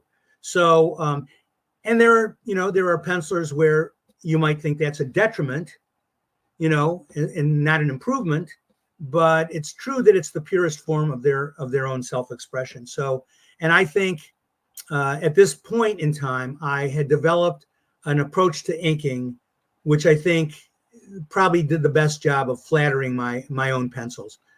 Klaus Janson, by the way, I used to love his inks on my stuff because he stuck to him, but he made them better. He used that Sure. Janson, the use of blacks and the way he did the fine line pen work.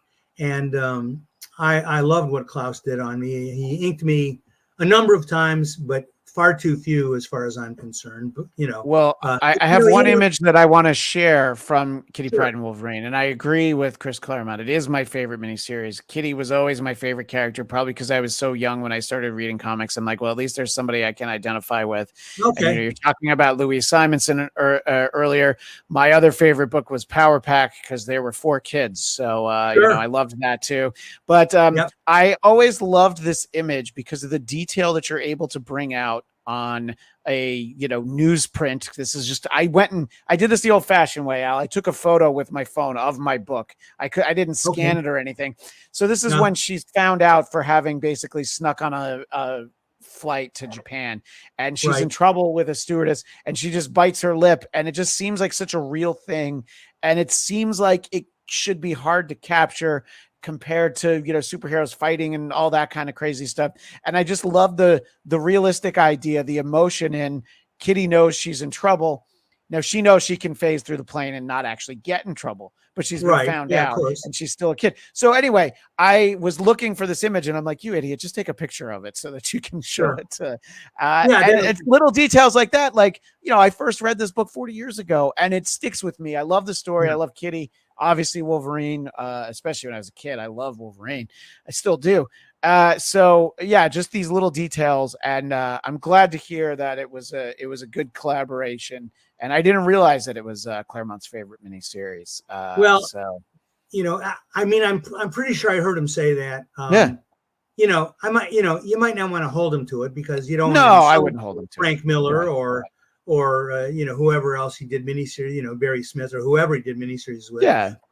But I don't think that's a reflection of me doing the greatest artwork ever in the history of comics. I did a good job. I think I did a very good job on it, and I'm proud of it. But I think it's because Chris really liked the story he wrote, and I did my best to convey it, and do good storytelling.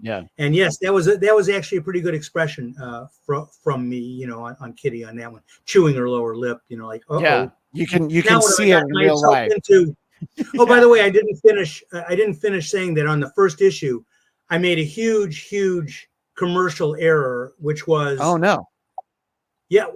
I did not feature Wolverine on the cover because he's in the corner box. It's only Kitty, and I wanted to do an X-Men title so I could make a lot of money, and the prestige, of course. And what at the time Wolverine was like the hottest character at Marvel, so I should have done maybe that cover, but with a big figure of Wolverine looming over her, like behind her, like a symbolic, like Dr. Doom or the Watcher looming over the Fantastic Four on some of their covers.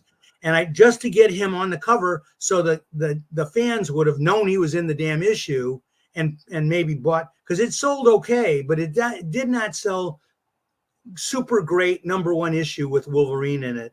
And I did it because he only appeared very briefly at the end of the story. And I thought it would be sort of dishonest to present him on the cover. And as soon as it came out, I said, what a schmuck. I think he just answers the phone at one point and or something. Yeah, you're right. Yeah, she calls him for help and he runs off to Japan to help her and then chaos ensues. But yes, I absolutely, honesty be damned, should have put a big figure of Wolverine on that cover, and I regret it. I regret it more than all the little UPC boxes they left in there that I didn't want.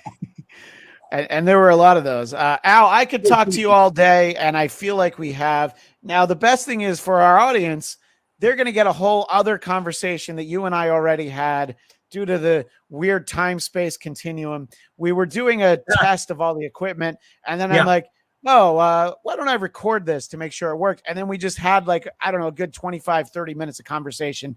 So this would be what we call a supersized episode. So we're going to continue the conversation, starting off we'll begin talking about your run on the Hulk. But as we're winding down chapter 1, if you will, I want to remind people that they can get commissions from you by emailing you editorial@aol.com. It's editorial, but you can do it all lowercase. And yes, obviously our visual audience is going to see some of your past commissions. We're looking at the Black Knight right now. We saw Iron Man a previously second Iron ago. Man. Yeah. And the great Victor Von Doom. And that's what he'll this tell is you. this is off brand. This is not Marvel, but we'll share it anyway, won't we? I got nothing against DC Comics. No, of course. We got Hawkman there. And of course, in the conversation we're about to have, we talk a little bit about Firestorm and a character you created, and there he is. And we talk about your run on the Hulk, and there he is. And this is a Black Cat who you created. I guess you did the issue of Amazing Spider-Man that she appeared in for the first time, right? No, I did the cover of that issue. Oh, you did the cover, okay, of 194. The interior was by Keith Pollard. He created the character, co-created the character. And by the way, he had done a cover for that issue. And I believe nobody ever explains anything to us. You know, they just call us up and say, do something. So they called me up and they said, Al, we need a cover for this issue of Spider-Man. Dave Cockrum, who was like on staff, I think at the time, did a cover sketch, which is, which I used as the cover. I basically penciled it and inked it, and they needed it, I believe, relatively quickly. And I was generally available whenever they needed something done in a hurry, because I said, Marvel's been very, very good to me, and so I had whatever regular title or 2 or 3 that I was working on every month. Whenever they got into a jam with a deadline, mostly that applied to inking. Like if some penciler was working away and the inker had all the pages that he could handle, but the deadline was looming, dangerously close. And so that's why in the Marvel books from that period, you'll see like inkers, and it'll list 6 guys sometimes only 2 or 3, but it will be me and Joe Rubenstein, and Scott Hanna became one of those guys who would help out in a pinch. Anytime they needed us, we just dive in and do whatever amount it took. And they, sometimes it was only 2 or 3 pages, because if they sent 4 or 5 or 6 pages, then we'd also be slowing up the remainder of the book that they were trying to get done. So, they might send like 2 or 3 to me, or 2 or 3 to Joe Rubenstein, and 2 or 3 to, other guys, Sure, of course. So, and that's why that happened very often. It was just to bail them out. And I had the added advantage. I don't know if we spoke about this last time, but I lived within a very short driving distance of John and Virginia Romita, who were, of course, the art director and production manager at Marvel at the time. So if Marvel sent me something, FedEx, and it got delivered at 10 in the morning, I could work literally all day and all night, and then drive over to their house at 6 or 6:30 in the morning, and put the pages in a manila envelope in their back door. And they used to drive into the city every day. And so they walk out the back door and they go, oh my God, Milgram was skulking around our backyard again. But they would take the pages in and deliver it. And I'm sure, there must have been an editor or two who said, we just sent this to him yesterday. How do we get it back? Did he have this? Did he have this sitting around already? What happened? No. Well, Al, it's delightful to. Sorry, Al, it's delightful to get the chance to talk to you and chat. And obviously, there's so much more to talk about. We could talk another time, I hope. For our audience, they're going to hear more of you just seconds from now. So they can. But don't ask me anything. Yeah, don't ask me anything, audience, because I can't hear you. And also, again, let me mention, if you want to order a commission, editorial@aol.com. But also, if you would, in the subject line, oh, there's Ron. Mention that. Oh, and there was another fire. How many did I send you? You sent me like 8, I think. Yeah. Oh, okay. Well, in the subject line, 10. You sent me 10, Al. I'm so prolific. Just mention that you want a commission, or mention having seen me on this podcast, so I don't think it's somebody evil sending me a virus. Thank you.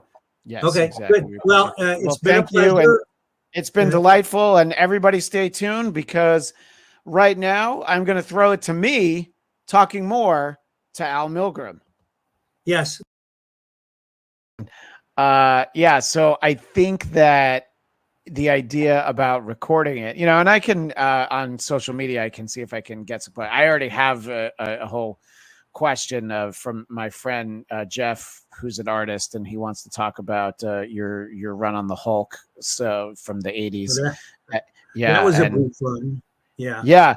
Well, yeah. And then I have a whole thing that I want to get into, because it's like you come in after that point where they did like the entire like editorial and creative staff of Alpha Flight and Hulk switched, but then John Byrne was only at Hulk for a little while. And then I unless I'm mistaken and remembering it wrong, then all of a sudden John, was gone, and you were there the next month. But maybe I'm missing a step in that story. No, I think that's probably true. Yeah. It had to do with, I was not privy to everything, but John did that all pinup issue of the Hulk, and apparently Denny O'Neil, who was the editor at the time, objected. And I guess probably John did it without clearing it with Denny first, which is, usually not the way it's done. Usually if you have an idea for it was a cool idea, an entire issue of just, full page splashes. Certainly John, being a terrific artist, I love his work. I like to see, splashes of his. But I asked Denny, and they came to parting the ways over it. Denny says, I can't use this. I won't use it. And I assume that's because John hadn't cleared it with him first, but I don't know this for a fact. Sure. But I did ask Denny, I said, what was it about that issue that you objected to? He says, I don't object to, 22 splash pages. He said, but I just didn't think there was enough story there to justify it. And, so I immediately said, well, I'll be happy to use it in Marvel Fanfare if you don't object. He says, no, feel free. I don't want it, And so I published it in Fanfare, and Fanfare was, was my little brainchild. The idea being that if we charged a high enough cover price, we could justify not using any ads. Yeah, and it was on that glossy paper. The way it was on the nice paper. Yeah, it was great. And the added benefit for John was that it paid Fanfare in order to try to lure good talent to that book. It paid rate and a half. So, which prior to the royalties or incentive payments that they instituted, and I'm not sure exactly when that happened, but he did the issue, and he immediately got an extra 50% of his writing, penciling, and inking rates. So I don't even know. He might have been at some point. He was lettering stuff too, but he was doing that on a computer, I believe. Anyway.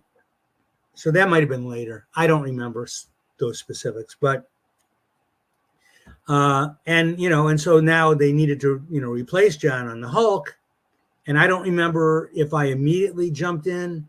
I submitted some story ideas to Denny. I had this notion that I might be capable of being a writer as well as a penciler and inker and editor, but I'm a competent writer. I could write stuff that you could follow, and it made sense, and it was, I thought my dialogue and stuff like that was okay. I just don't know that my ideas were all that creative or original, and they didn't come easily to me, that's for sure. So I did I did take over the series for, I think it was only maybe 9 issues, Right. and and I had fun with it, but that was the extent of it. And I don't remember exactly why I left. I don't know if I decided I'd already run out of ideas, or if the editor had other ideas for another creative team. I don't remember who took it over. Was it Peter David? Maybe. Yeah, Peter David comes along in a little bit, and I'm actually looking at. I should have done it on the screen so that I could share it with you. But yeah, so you come in sort of abruptly in issue 320, and there's Hulk holding Doc Samson on the cover. Oh, the doctor is out. Yeah, that's it. That's what I'm. Yeah. It's like I remember the covers. I honestly, I don't remember much about. Yeah. I thought know, it was it's disappearing because of my fake screen, but I see this. Basically there. Yeah, there you are. Oh, there it is. Yeah, and I think that you were doing it right before the Gray Hulk. You don't have the Gray Hulk, right? He's still green when you're writing it, I think. I think at some point, I remember I swiped Kirby's original Hulk cover from Hulk #1, and he was gray in that issue. 320, 324 is the return. So actually, I'm looking at that right because now. Because it was an anniversary of some kind. Probably like 30th or something. Excuse me. Yeah, and as a sort of a special thing to do as a tribute, I said, why don't we take him back to his original gray color, which he was only in the first issue of the Hulk. Was he gray? And I'm not sure. Stan explained it, I think, in a soapbox one time. I don't know if he thought it was just too. Thank you. There it is. One of my babies. Except, of course, it's a complete Kirby swipe. But which I always appreciated just as a fan when people would write the like after Kirby or after whoever. It's only if you're gonna steal from the guy and not try to pretend it's your own stuff, then it's only polite to give them credit. Yeah, I don't know how many Spider-Man covers they lifted the Amazing Fantasy 15 from Steve Ditko, where he's like swinging and holding somebody. Oh no, I know the one you mean, because it's not. It wasn't by Steve Ditko, of course. It was by Kirby and Ditko. Oh right, the cover, of course, was not. Yeah. Right. I mean, the interior was Ditko, and apparently Kirby had done the interior, and Stan wasn't happy with it. If you can imagine not being happy with the Jack. I imagine telling Kirby like, no, this isn't good enough. This is not what we wanted. And I think I heard a story, and I don't remember if it was from Larry himself or one of these apocryphal things, but Larry Lieber said Kirby just threw the job in the garbage, in disgust and dismay, and Larry said he fished it out and looked at it and stuff. So he may be the only person alive who has any recollection of what that original Kirby Spider-Man story was, and I wonder what the costume was, because clearly the one that Ditko did is one Ditko designed. It doesn't look like a Kirby costume in any, and Jack could never draw it correctly ever. Anytime he drew Spider-Man, it had to be corrected by the inker. Yeah, Spider-Man shows up. The FF show up in Spider-Man 1, but eventually he shows in there. That's interesting. It's funny because as you're talking about that, I was thinking, so that's like one of one. Somebody's seen that, basically that Amazing Fantasy 15 that Kirby drew, and they're the only person that saw it. I was interviewing an author who had written a book about the musician Prince, and he had this like beautiful, amazing, epic song, and he played it for someone in the studio, and they're like, "This is the most beautiful thing I've ever heard." And he's like, "Yeah, it's too personal. It hurts too much. I have to erase it." And they begged and pleaded with him, but he's like, "No, I can't let anyone else hear this. I just wanted you to hear it." So it's like, it's just, you think about those things that are like, oh yeah, you will literally never capture that again. And as we were talking, I was rudely doing some research, and Peter David takes over in 328, and Dwayne Turner started drawing, and shortly thereafter he adopts like the Mr. Fix-It, where he's like the bruiser, he's a mob enforcer, the bouncer, Yeah. And yeah, and somewhere in there, McFarlane starts doing it, and that's the that Wolverine with the claws, with the Hulk Yeah. in it, the Yeah. reflection that you see a lot. Sure. So yeah, so that's a very busy like calendar year of creative team changes. But I think Yeah. Peter David was still writing it because McFarlane wasn't writing anything at that point. He was just drawing amazing, and I guess also the Hulk. Right. So yeah, but this is so my friend Jeff Winstead, who's an artist and a bit of a writer and creator in his own right, Hmm. he was very excited that I talked to you about this. And this is just for us testing and basically BSing and chatting. So Well, I don't don't ever know. ask me about it again because it's much too painful for me. So, Yeah, this is the one time only. yeah, right. So just erase this tape, and you can Yeah, I'm tell gonna them that have to. Yeah, I was like, well, I'm gonna try to remember what he told me, Jeff, but I don't know if I'm gonna be able to actually do it. But yeah, and yeah, that Gray Hulk lasted for a while before they went back to green. I thought it was Yeah. kind of an interesting, I mean Yeah. that was definitely that stretch where it's like, yeah, let's try some of these different things, So it's like that era isn't when I started reading comic books. It was a few years before that. But when I started reading comics, Rhodey was Iron Man. Spidey got the black suit like a month after I started buying Right. comics, and Right. you had like so many. So it was like all these. Oh, She-Hulk was on the Fantastic Four. Right. So it was just like all these things that are this like weird moment in time that don't really mesh with the way people remember these things. But Yeah. Well, I I don't mean, know. that's that was Marvel. They would try stuff. They would Yeah, evolve or make changes. I mean, the whole idea of Spider-Man giving up his costume to put on that black suit. Although I don't know exactly how much of that was his choice, because it was the symbiote was just oozing yeah, onto him and stuff. But everybody was going, "Oh my God!" Spider-Man's new costume, and I don't know if initially they thought it was going to be a permanent change, or if they thought, no, right. eventually we'll go back to the original. Of course, it's so iconic. I mean, when I designed Firestorm for DC, um, I actually usually I was like a fly by the seat of my pants kind of guy. I rarely sat down and did like sketches of characters or costumes or anything as ahead of time, because I thought I'm not getting paid for that. Yeah, I'll do something and they'll use it and they'll print it, and then but I'll as part of the story I'm doing. But I was fairly new to DC. I mean, I had worked intermittently for them as a freelancer, but very little. Mostly I was working for Marvel.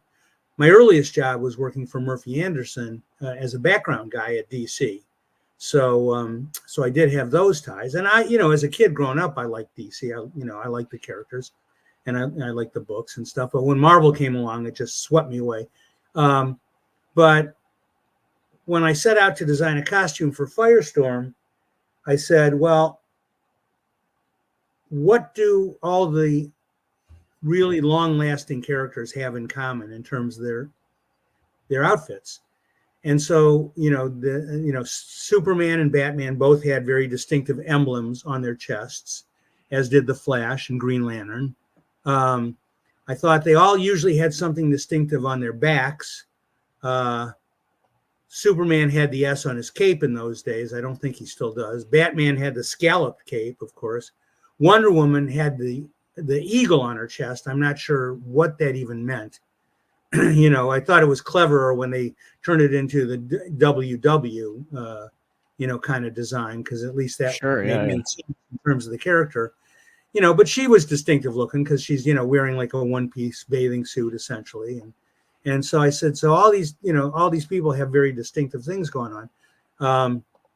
And ironically, neither Superman or Wonder Woman had masks, of course. Batman had the mask, and Green Lantern and Flash had masks, of course. So I said, there's Firestorm now. Thank you very much. And that's my sort of Kirby-esque attempt at doing Kirby.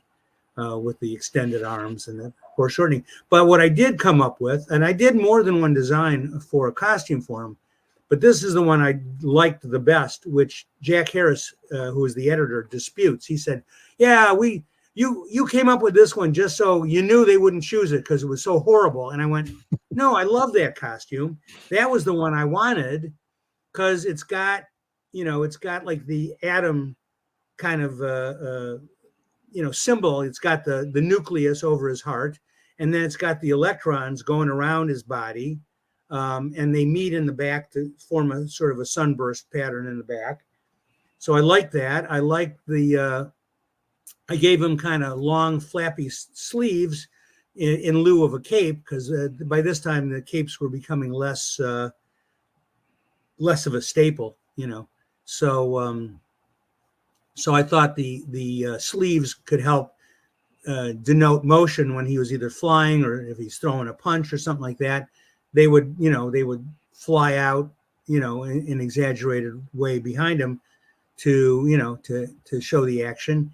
And the flame thing, I just said, well, firestorm, let's just have the flame on the top of his head. And then I stole the mask from Light Ray of the New Gods that Kirby did, because I figured anything Jack's doing, that's the way to go. So, because I do, I just think he's my all-time favorite. I just love Kirby stuff. And you can hardly deny that, that not only was he a spectacularly good, dynamic cartoonist with great storytelling abilities, but, probably the single most creative force in the history of the business. I don't know who you could possibly put up against him. There's just nobody. There are other terrific creators, don't get me wrong, but the volume of stuff that he created is just really, it's beyond human capabilities. Yeah, I mean, I think that's why, people talk about the collaboration between Stan and Jack, because obviously that's the foundation of the Marvel universe. Now, of course, you were just talking to me about, Stan didn't like Kirby's take on Spider-Man.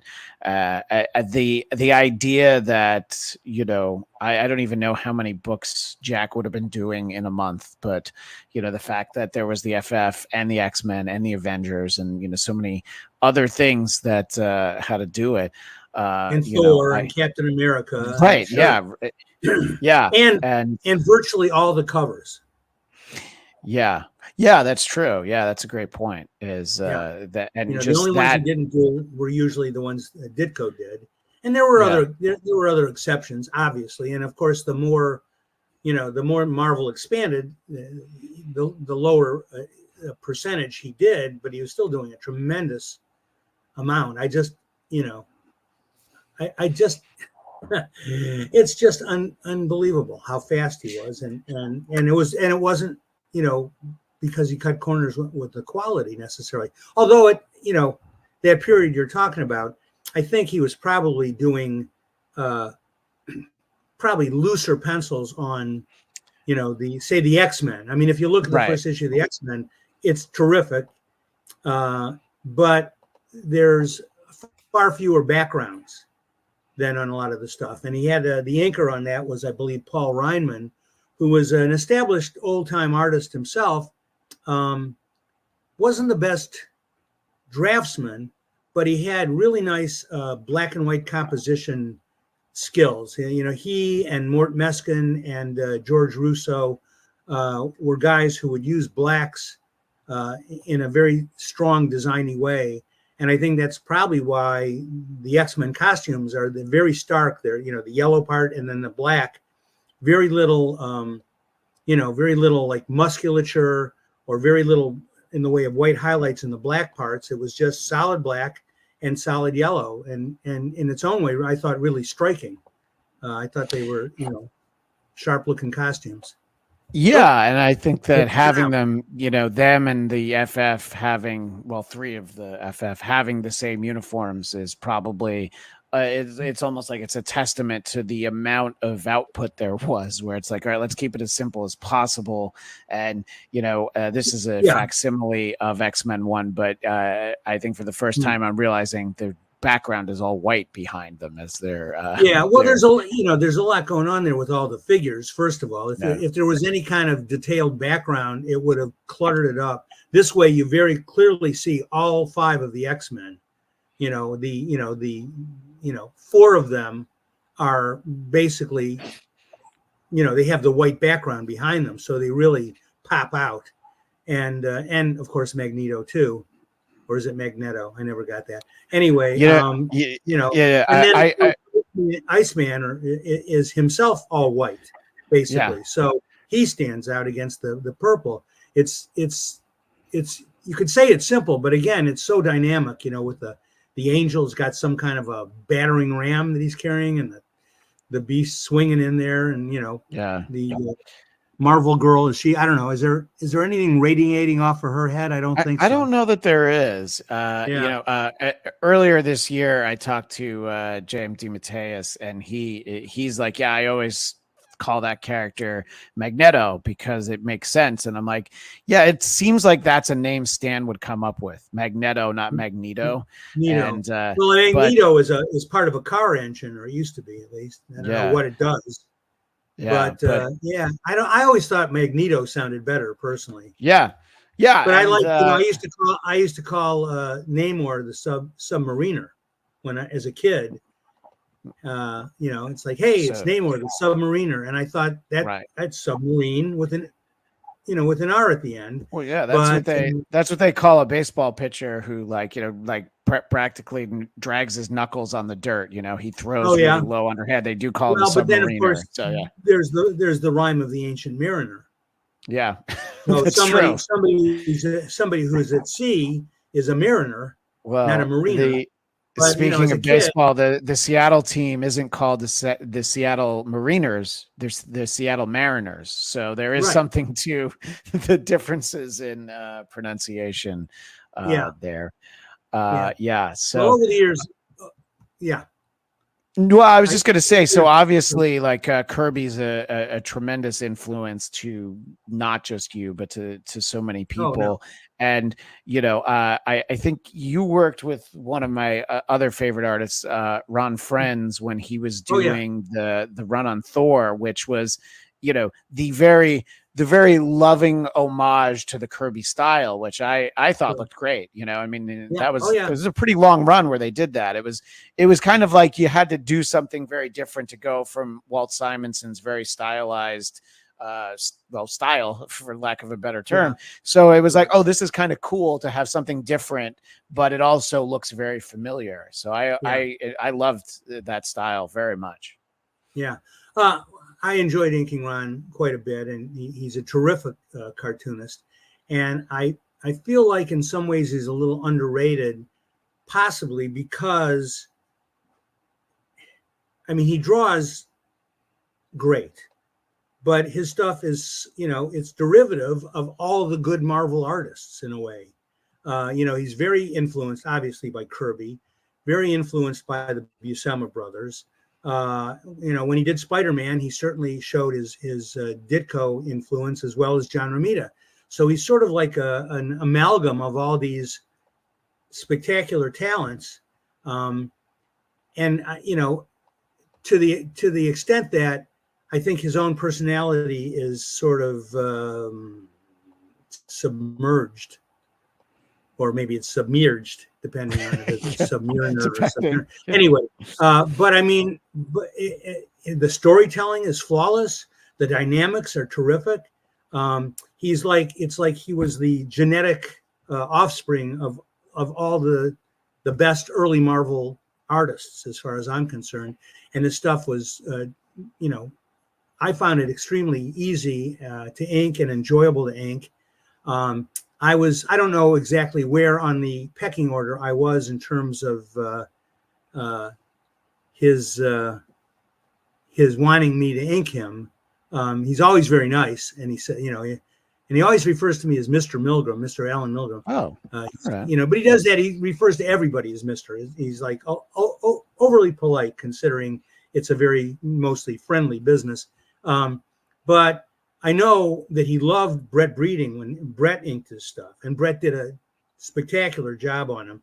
but Brett had honestly had trouble making a deadline. And that's one thing by this stage in my career, at least, I did not have trouble making deadlines for the most part. And so Brett would do an issue or 2 issues or 3.5 issues of some book that Ron was penciling. And then he was, whatever lead time he'd had, he'd eat up, and then he'd be up against it. And they'd call up and say, Al, can you ink like half an issue of Thor?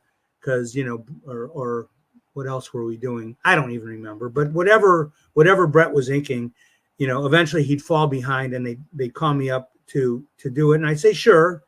And then they'd say, listen, Al, Brett, he's great, but he keeps getting us close to missing a deadline.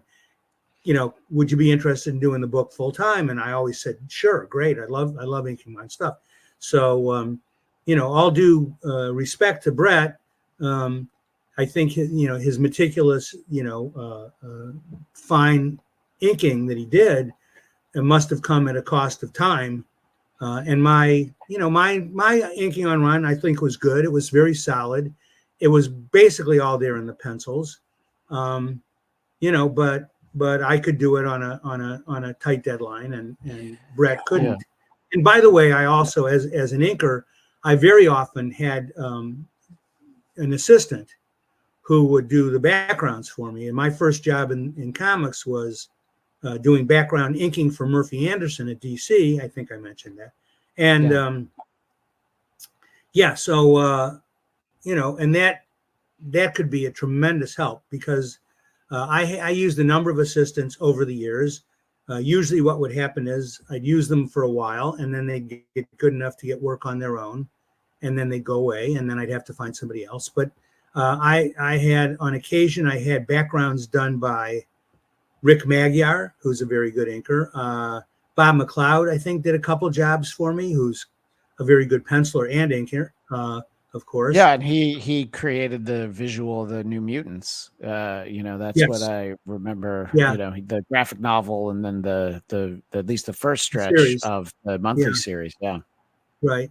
And who else did I have? There was a guy who worked up at the office. I can't remember his name now. That's embarrassing. Well, old age will do that. Well, I just was going to show a cover that you didn't do, but we were talking about Ron Frenz's style, and this is Amazing Spider-Man. Yeah, this is Amazing Spider-Man 257, which is right in the sweet spot. So, as I've mentioned, Peter Parker 89, which I had you sign the cover of at San Diego Comic-Con. That was my first superhero book. But within a couple of months, I was also buying Amazing Spider-Man. So Ron taking over almost right around this time. Those are some of just my favorite memories of, Spidey in the black suit, characters like Puma, which I loved. And, you see him a little bit, but they don't do as much with him. And, him and Tom DeFalco doing sort of for a while, and then sort of a couple of abrupt creator changes. You're not a part of any of that. So, that's conversations for other people. But that was the stuff that, I just was like, oh, I love the way Spidey looks. And, you had Peter Parker and the character Spot and all that. And, he's fighting the Kingpin and Black Cat. So it was all very exciting. And I loved that style. And as I get a little bit older, the visual changes. And look, it was very exciting when you had, McFarlane, Jim Lee, and Rob Liefeld, all those guys who went on to do Image. It was like, oh, this looks different. This is cool. And I liked those guys. What I didn't like was other artists, and I'm not talking about anyone in particular, and Al, you never did this, was all of a sudden they started drawing a little bit differently to match that style. And I was like, oh, they were perfectly fine what they were doing before. But I guess you were making the point that if you're drawing these characters that are created by other artists, it's going to look a little bit derivative. So anybody who draws Venom is going to look like a Todd McFarlane Venom, because he created what he looked like, I guess, to some level, right? Did he? Well, he didn't create Venom because he didn't create the black suit, but like he was the first one that drew Venom with the teeth and the long tongue, with the teeth and all that. Tongue. Yeah. Okay. No, he didn't do the black suit. Yeah. Yes, my knowledge of a lot of this stuff is very limited because when I was working Yeah, in once I started getting regular work, I was doing as much as I possibly could. I wanted to, I loved doing it. I loved all the characters. I more or less wanted to do everything, but even I had my limitations. And you know, I really the downside of that was that I really read very very few comics while I was working. For those 30 or 40 years I was in the business. sure. I mean, as a kid, I read all the DCs and all the Marvels basically, and but once I started putting in a a full time job, and I would do whenever Marvel had a jam deadline jam, they would call certain people to fill in as last minute as inkers because the inker of record would have as many pages as he could handle, and we were having all kinds of deadline problems at the time. So they would call me, or they would call Joe Rubenstein, of course, and I think Scott Hanna became one of those guys who not only were doing several regular books, but anytime they needed help with 3 or 4 or 6 pages, they would call on us to jump in and help out in order to save the deadline, as it were. So Yeah, well, so I sort of really talking. I didn't read. I was aware of McFarlane, and I Yeah, worked with McFarlane on the Hulk briefly and so on. And also, I think I inked him on a very early in his career an issue of Daredevil. Um, and the pencils were really very crude, although you could see the talent. But still, sure. I remember, and in some ways, it reminded me of early Starlin, although Starlin's early stuff was better drawn than McFarlane's early stuff. But Todd came around. Anyway, so really, like a lot of the stuff that was going on, story wise, at least, I had no idea what they were doing. I saw the different artists and the different styles they were bringing. I know it became now the thing to do that McFarlane, I believe, was McFarlane the first one to do the really ornate webbing shooting out of his web shooters, or was there Yeah, somebody else? that's he's the one that I feel like deserves the credit for it because I didn't remember his webbing really, looking like that before Spidey's webbing. I Of think course, I'm somebody talking told about me that before that. somebody else did it first.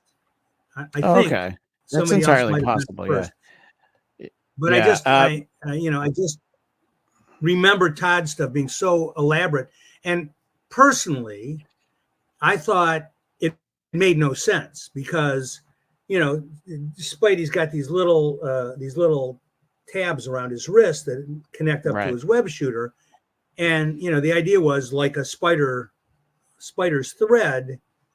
It's incredibly strong and incredibly thin. It's like spider silk is, pound for pound, one of the strongest substances. It's elastic, but it's very strong nonetheless.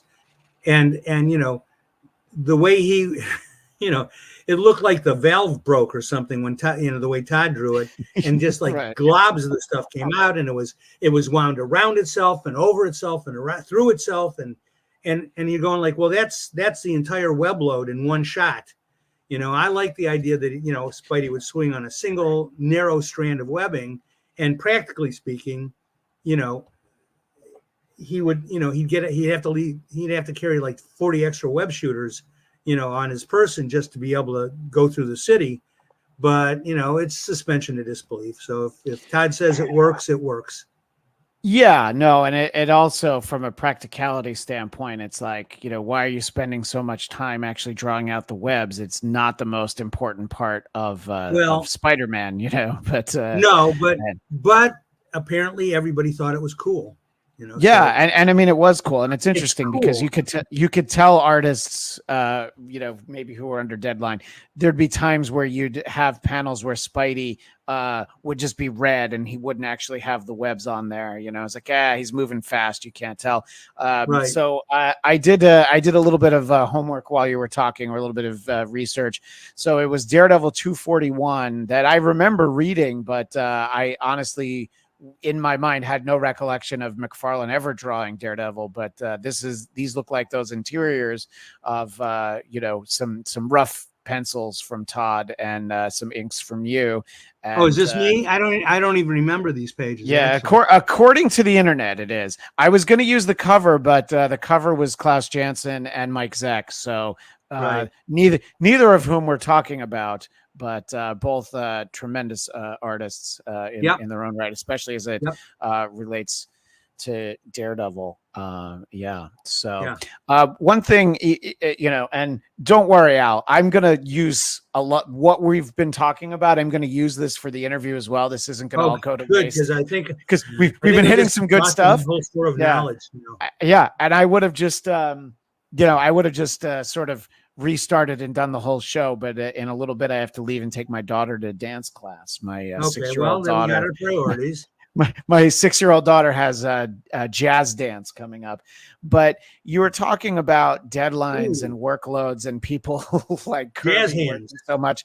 The thing that always surprised me and was just a little disappointing, because I love Dave Cockrum. I talked to you a little bit about him at Comic-Con, but I guess he really couldn't handle the workload of a monthly book of doing Uncanny X-Men. It wasn't called Uncanny at the time, but that's my understanding, is that it was just sort of too much. So then when he comes back after Byrne leaves, it's sort of it's seen as a stopgap. It wasn't like, this isn't the solution. And I loved his style. It's that style we're talking about, that Kirby style, Ron Friends capturing a lot of that sort of what I think of. I don't think of Dave as who did you just compare him to, Kirby?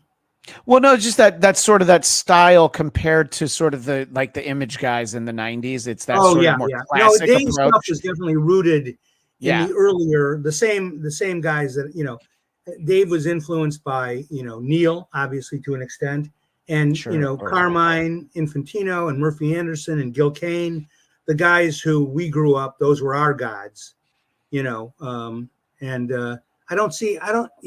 Dave's drawing was too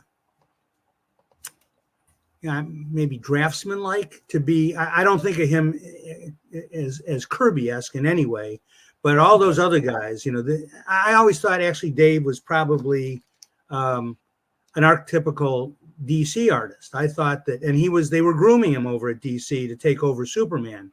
He was doing I think the Superboy strip, and did he do the Legion of Superheroes for a while? I believe he did. Prior, I know he designed a lot of the costumes. X-Men, yeah, there we go. So there is a Marvel. Again, I'm showing a lot more artists that aren't you than I expected to. Al, that's okay. We talk about Dave Cockrum. This X-Men 100, where it's the new team versus the old team, essentially. It's great. It's a great image. Professor X getting to stand for once. I'm sure that. How did that happen? I don't even. I actually don't remember. I mean, it's a very, if you're a kid and you're reading comics, you're a fan, and you see the new team versus the old team, it would blow your mind. Well, if I FaceTimed Chris Claremont right now, he'd pop up in a box, and I'm like, why is because he always calls him Charlie. Why was Charlie able to stand here? He'd be able to tell you. He could tell you exactly why. Oh, I'm sure. He'll tell you which issue it happened, and in a little way, as he would say it, I'd be like, yeah, I should have remembered that. I'm sorry, Mr. Claremont. Well, it's a little more personal to Chris, I'm sure. He wrote the issue, I assume, yes? Yes, yeah. This is during his 17-year run. This is still like year one of him. It's like 6 months in of him actually writing the book. Now you're breaking up. Oh, I'm sorry about that. So this is like within the first year of him doing the book, issue 100. Right. Yeah. He had a 17-year run, did you say? Yes, 17 years. Yeah. That's pretty impressive, right? Yeah. And if I always wonder how long he would have gone if everything was copacetic and he was happy. But those are conversations to have with him, and it's always delightful to get to talk to him. Yeah, no, and I get to, when I talk to him, I think I even told you at Comic-Con, I interview him. I try to keep it to like once, sometimes twice a year. I always have to apologize to his wife, Beth, who sets up all of his appointments, because I'll say, look, I'm going to keep it to an hour this time. And we get to like the 90-minute mark. And I'm like, so Chris, do you think we should talk about what we were supposed to talk about, your new Wolverine series? Oh, yeah, in a minute. So then we end up doing like 2.5 hours. And I immediately have to write to Beth. And I'm like, I'm so sorry. I promise I tried. I was just having too much fun talking to him. Yeah. Well, I'm sure she's used to it by now. I would assume so. Yeah. And I was bitching one day up at the office that I never got to do any X-Men stuff.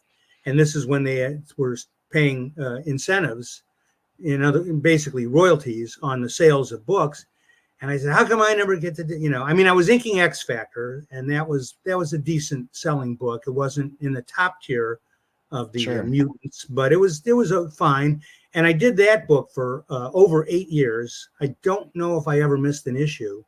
And it had a revolving door of pencilers. I mean, they just used, and in some ways, maybe that hurt the consistency, but in other ways, as an inker, I really had to work on a whole bunch of different stylistic guys. I mean, I started out helping out with an issue that Walt Simonson drew and Bob Wyacek inked, and then I did a couple issues that entirely that Walt drew and I inked, and then I think there were a couple that Art Adams drew that I inked, and those are two fairly disparate styles. But then the next 8 years, I mean, I can't even begin to remember them all. I know I believe one of the Kubert brothers did one. I think it was Andy, and Jan Duursma did a nice run. Who else? John Bogdanoff did a run on the book. Terry Shoemaker did a fairly long run. Steve Epting did a pretty good run on it. I mean, it was just, they couldn't keep a penciler on there. Maybe it was because of me. I don't know. But they had I would probably say dozens of inkers, pencilers, really. Dozens of but pencilers, one inker. And mostly a very good artist, I have to say. And I enjoyed it because, it was always something fresh for me. I got to, how do I want to tackle this guy? How should I ink this person? Larry Stroman had a very, very unusual style, I thought, for comics, and his stuff. It was very funny. The first job of his that I inked, I don't know if I was showing it to him or if he had seen it, and I was in the office, and he says, "Al, I really like what you did on that issue of." It was either X Factor. He also did a one issue of Wolverine early on in his career. And the way he said it, it was like, oh, I was really happy with what you did, And I went, were you expecting, not to be happy with it? I said, because the way you sound, I mean, you could sort of tell from his inflection that he was surprised, Yeah. And he said, well, yeah, because, I see you ink, Ron Friends on a lot of stuff, and you didn't ink me anything like you ink, his stuff. And I said, well, you don't draw anything like he does. You don't draw like Ron Friends. Yeah, it just, but every inker always says that. Oh, yes, I ink every penciler differently depending on their style. I find that specious at best. I think they think they're doing something different, but a lot of guys, and this is not necessarily a criticism, only maybe in their judgment of their own work a little bit, but Terry Austin has a very strong distinctive style. You can always tell when Terry Austin inks something. Joe Rubinstein stuff is very distinctive, and it's very much in that Neil Adams, Dick Giordano school of approach and so on and so forth. Yeah, and sometimes the inker, it does bring their own presence, and I just wanted to jump in because Terry Austin, obviously there's no need to quantify the talent of John Byrne, but when he's inked by Terry Austin, I much prefer that. I know John liked later to ink his own stuff, but I loved when he was inked by Terry Austin. But he would, he also did John Romita Jr. and he stuck around on Uncanny. I think he also did Mark Silvestri. He was there for not as long as Chris was, but almost. It felt that way, and he just, it's, definitely complements the best. And I think that your point is great, that yes, Larry Stroman doesn't draw like Ron Friends. So you're not going to, if you tried to ink him the way you would ink on Ron Friends, it would look like, how did you turn my artwork into a Ron Friends knockoff? Yeah. Well, and it wouldn't have, because his stuff the drawing's so distinctive, but I think he was surprised to see that I used a lot of much finer line pen work, which his pencils called for in many instances. He had a very graphic design element to his stuff. Just the way he designed panels and pages and so on. So I always thought of myself, and I did a thing in a Marvel book one time where I described myself as an inking chameleon, and I drew me on a chameleon body with my tail holding a pen, and I'm standing on an inkwell, that kind of thing. But I did seriously try to adapt my stuff to the penciler's approach, and mostly successfully, I thought. I also thought that I worked better over guys with more unusual penciling styles, because then if it was somebody who was a good solid draftsman and just drew well, I would do a good solid job on them. But I'm not sure I made it more, Terry stuff would always make it look very distinctive because it's so much of Terry in it. And my stuff, I felt, was sublimated to the penciler for good or for bad. And I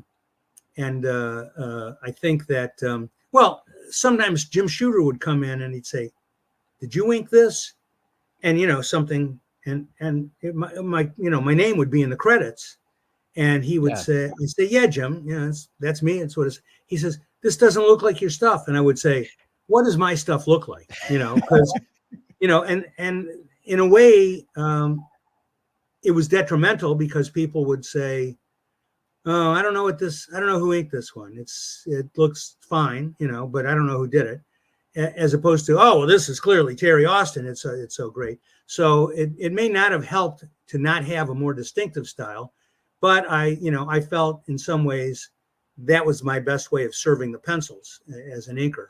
So, but I think, people would often say that, like what Larry's reaction was, is that, "This is you? This is not what you look like." And I said, "Well, it is when I'm inking you," that kind of thing. So, well, obviously, one of the staples of science fiction, fantasy, and of course, comic books by relation is time travel. So interestingly, we're going to have to end our conversation here now, but you and I are going to have another conversation that people are going to see before this, because we just sort of dove in and I'm like, "Oh, I should probably record." But we'll talk about your commissions there. But because people are going to see this at the end, we'll have already promoted it. If people want to find out more about your commissions, which again, our audience has already seen us talk about, how do they find that? How do they find out how to get in touch with you for commissions? Yeah. Oh, and maybe you could put up a graphic next time or something. But basically, they can write me at my email address, which is editorial4@aol.com. I'll spell that. That's EDITORIAL, for the numeral, not spelled out, at AOL.com. Yes, I still use AOL. And that's my email address. And if you write me there and in the subject line write, "I'd like a commission," or "commissions," or "I saw you on Christian's podcast," something like that, just so I know it's not somebody sending me a virus. Right. Here's an example of what this is a bust of Rom, obviously.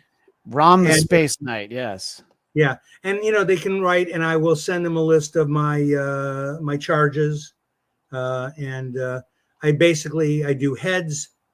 Here's a full figure of Firestorm I did just very recently.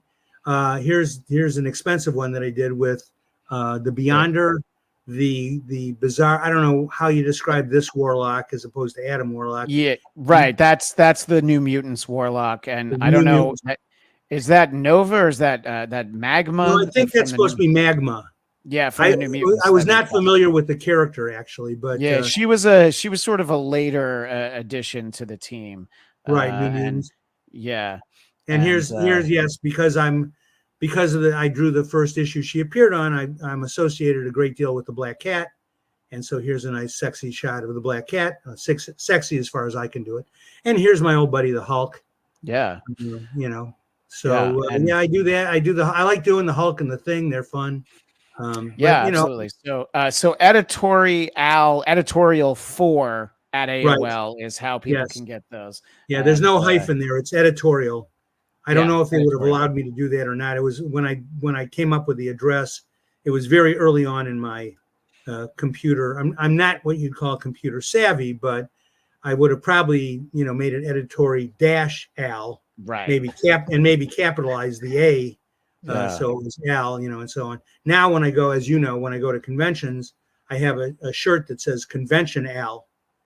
So, yes, I do remember. Yeah. Yes, I have that, and it's got 3 pockets. Somebody made it for me. It was I had been talking about this, and they 3 pockets. So one for 5s, one for 10s, and one for 20s. So I can easily make change as people hopefully jam money into my pockets, which as I did to get some Peter Parker and Secret Wars signatures back at San Diego Comic-Con.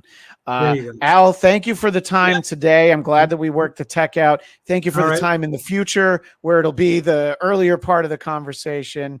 Yeah.